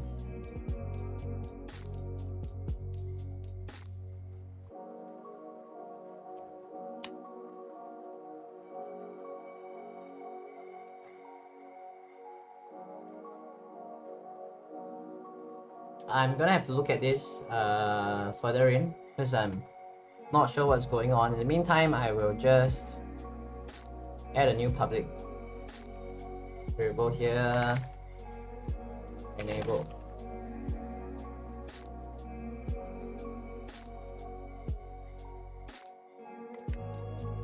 Active. So if active is false, then we return. And then we can just change the enemy movement here, and then we just disable the drops. So if drops and drops active is false. So then this disables the drop rate manager on enemies that shouldn't spawn stuff. So under, so this will be drop active false. Drop rate manager.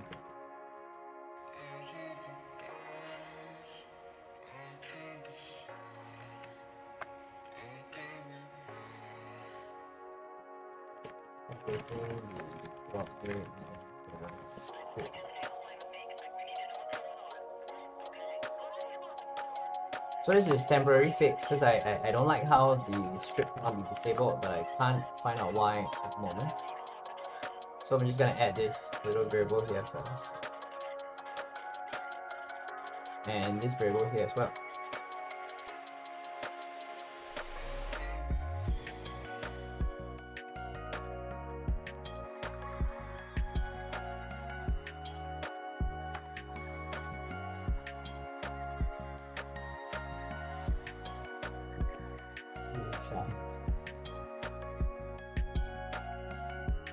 Okay, so now I think the gems should be spawning correctly, and we should have a set of mobs and all that stuff. So let me just replay the game again. Leveling now works properly.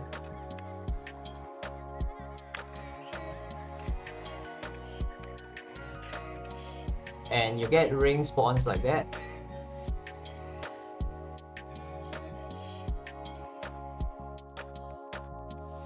And then you get also other kinds of mobs as well. Like you get huge mobs like that, like you see in the forest level.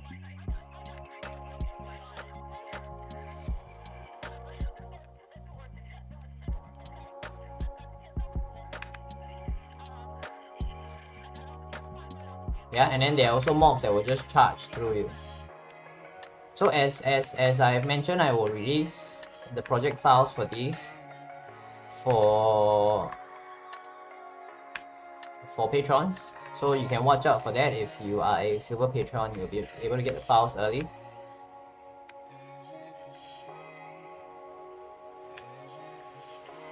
See, so they are charging mobs as well.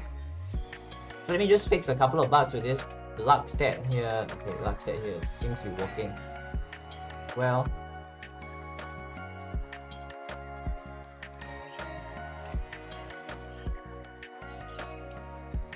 I just have to double check the couple of things. So maybe I'll release the project files, let's say later tonight or tomorrow, when I get some time. But yeah, so it's real exciting. I'm real excited to get this to work. and then we have, you know, like spawn events. Now I think it's really cool. I'm gonna add in some plant sprites and then make the flower wall mob, and then fix a couple of bugs, and I'll put up the project files. So thanks for joining the stream. If you have been here and watching, I appreciate it.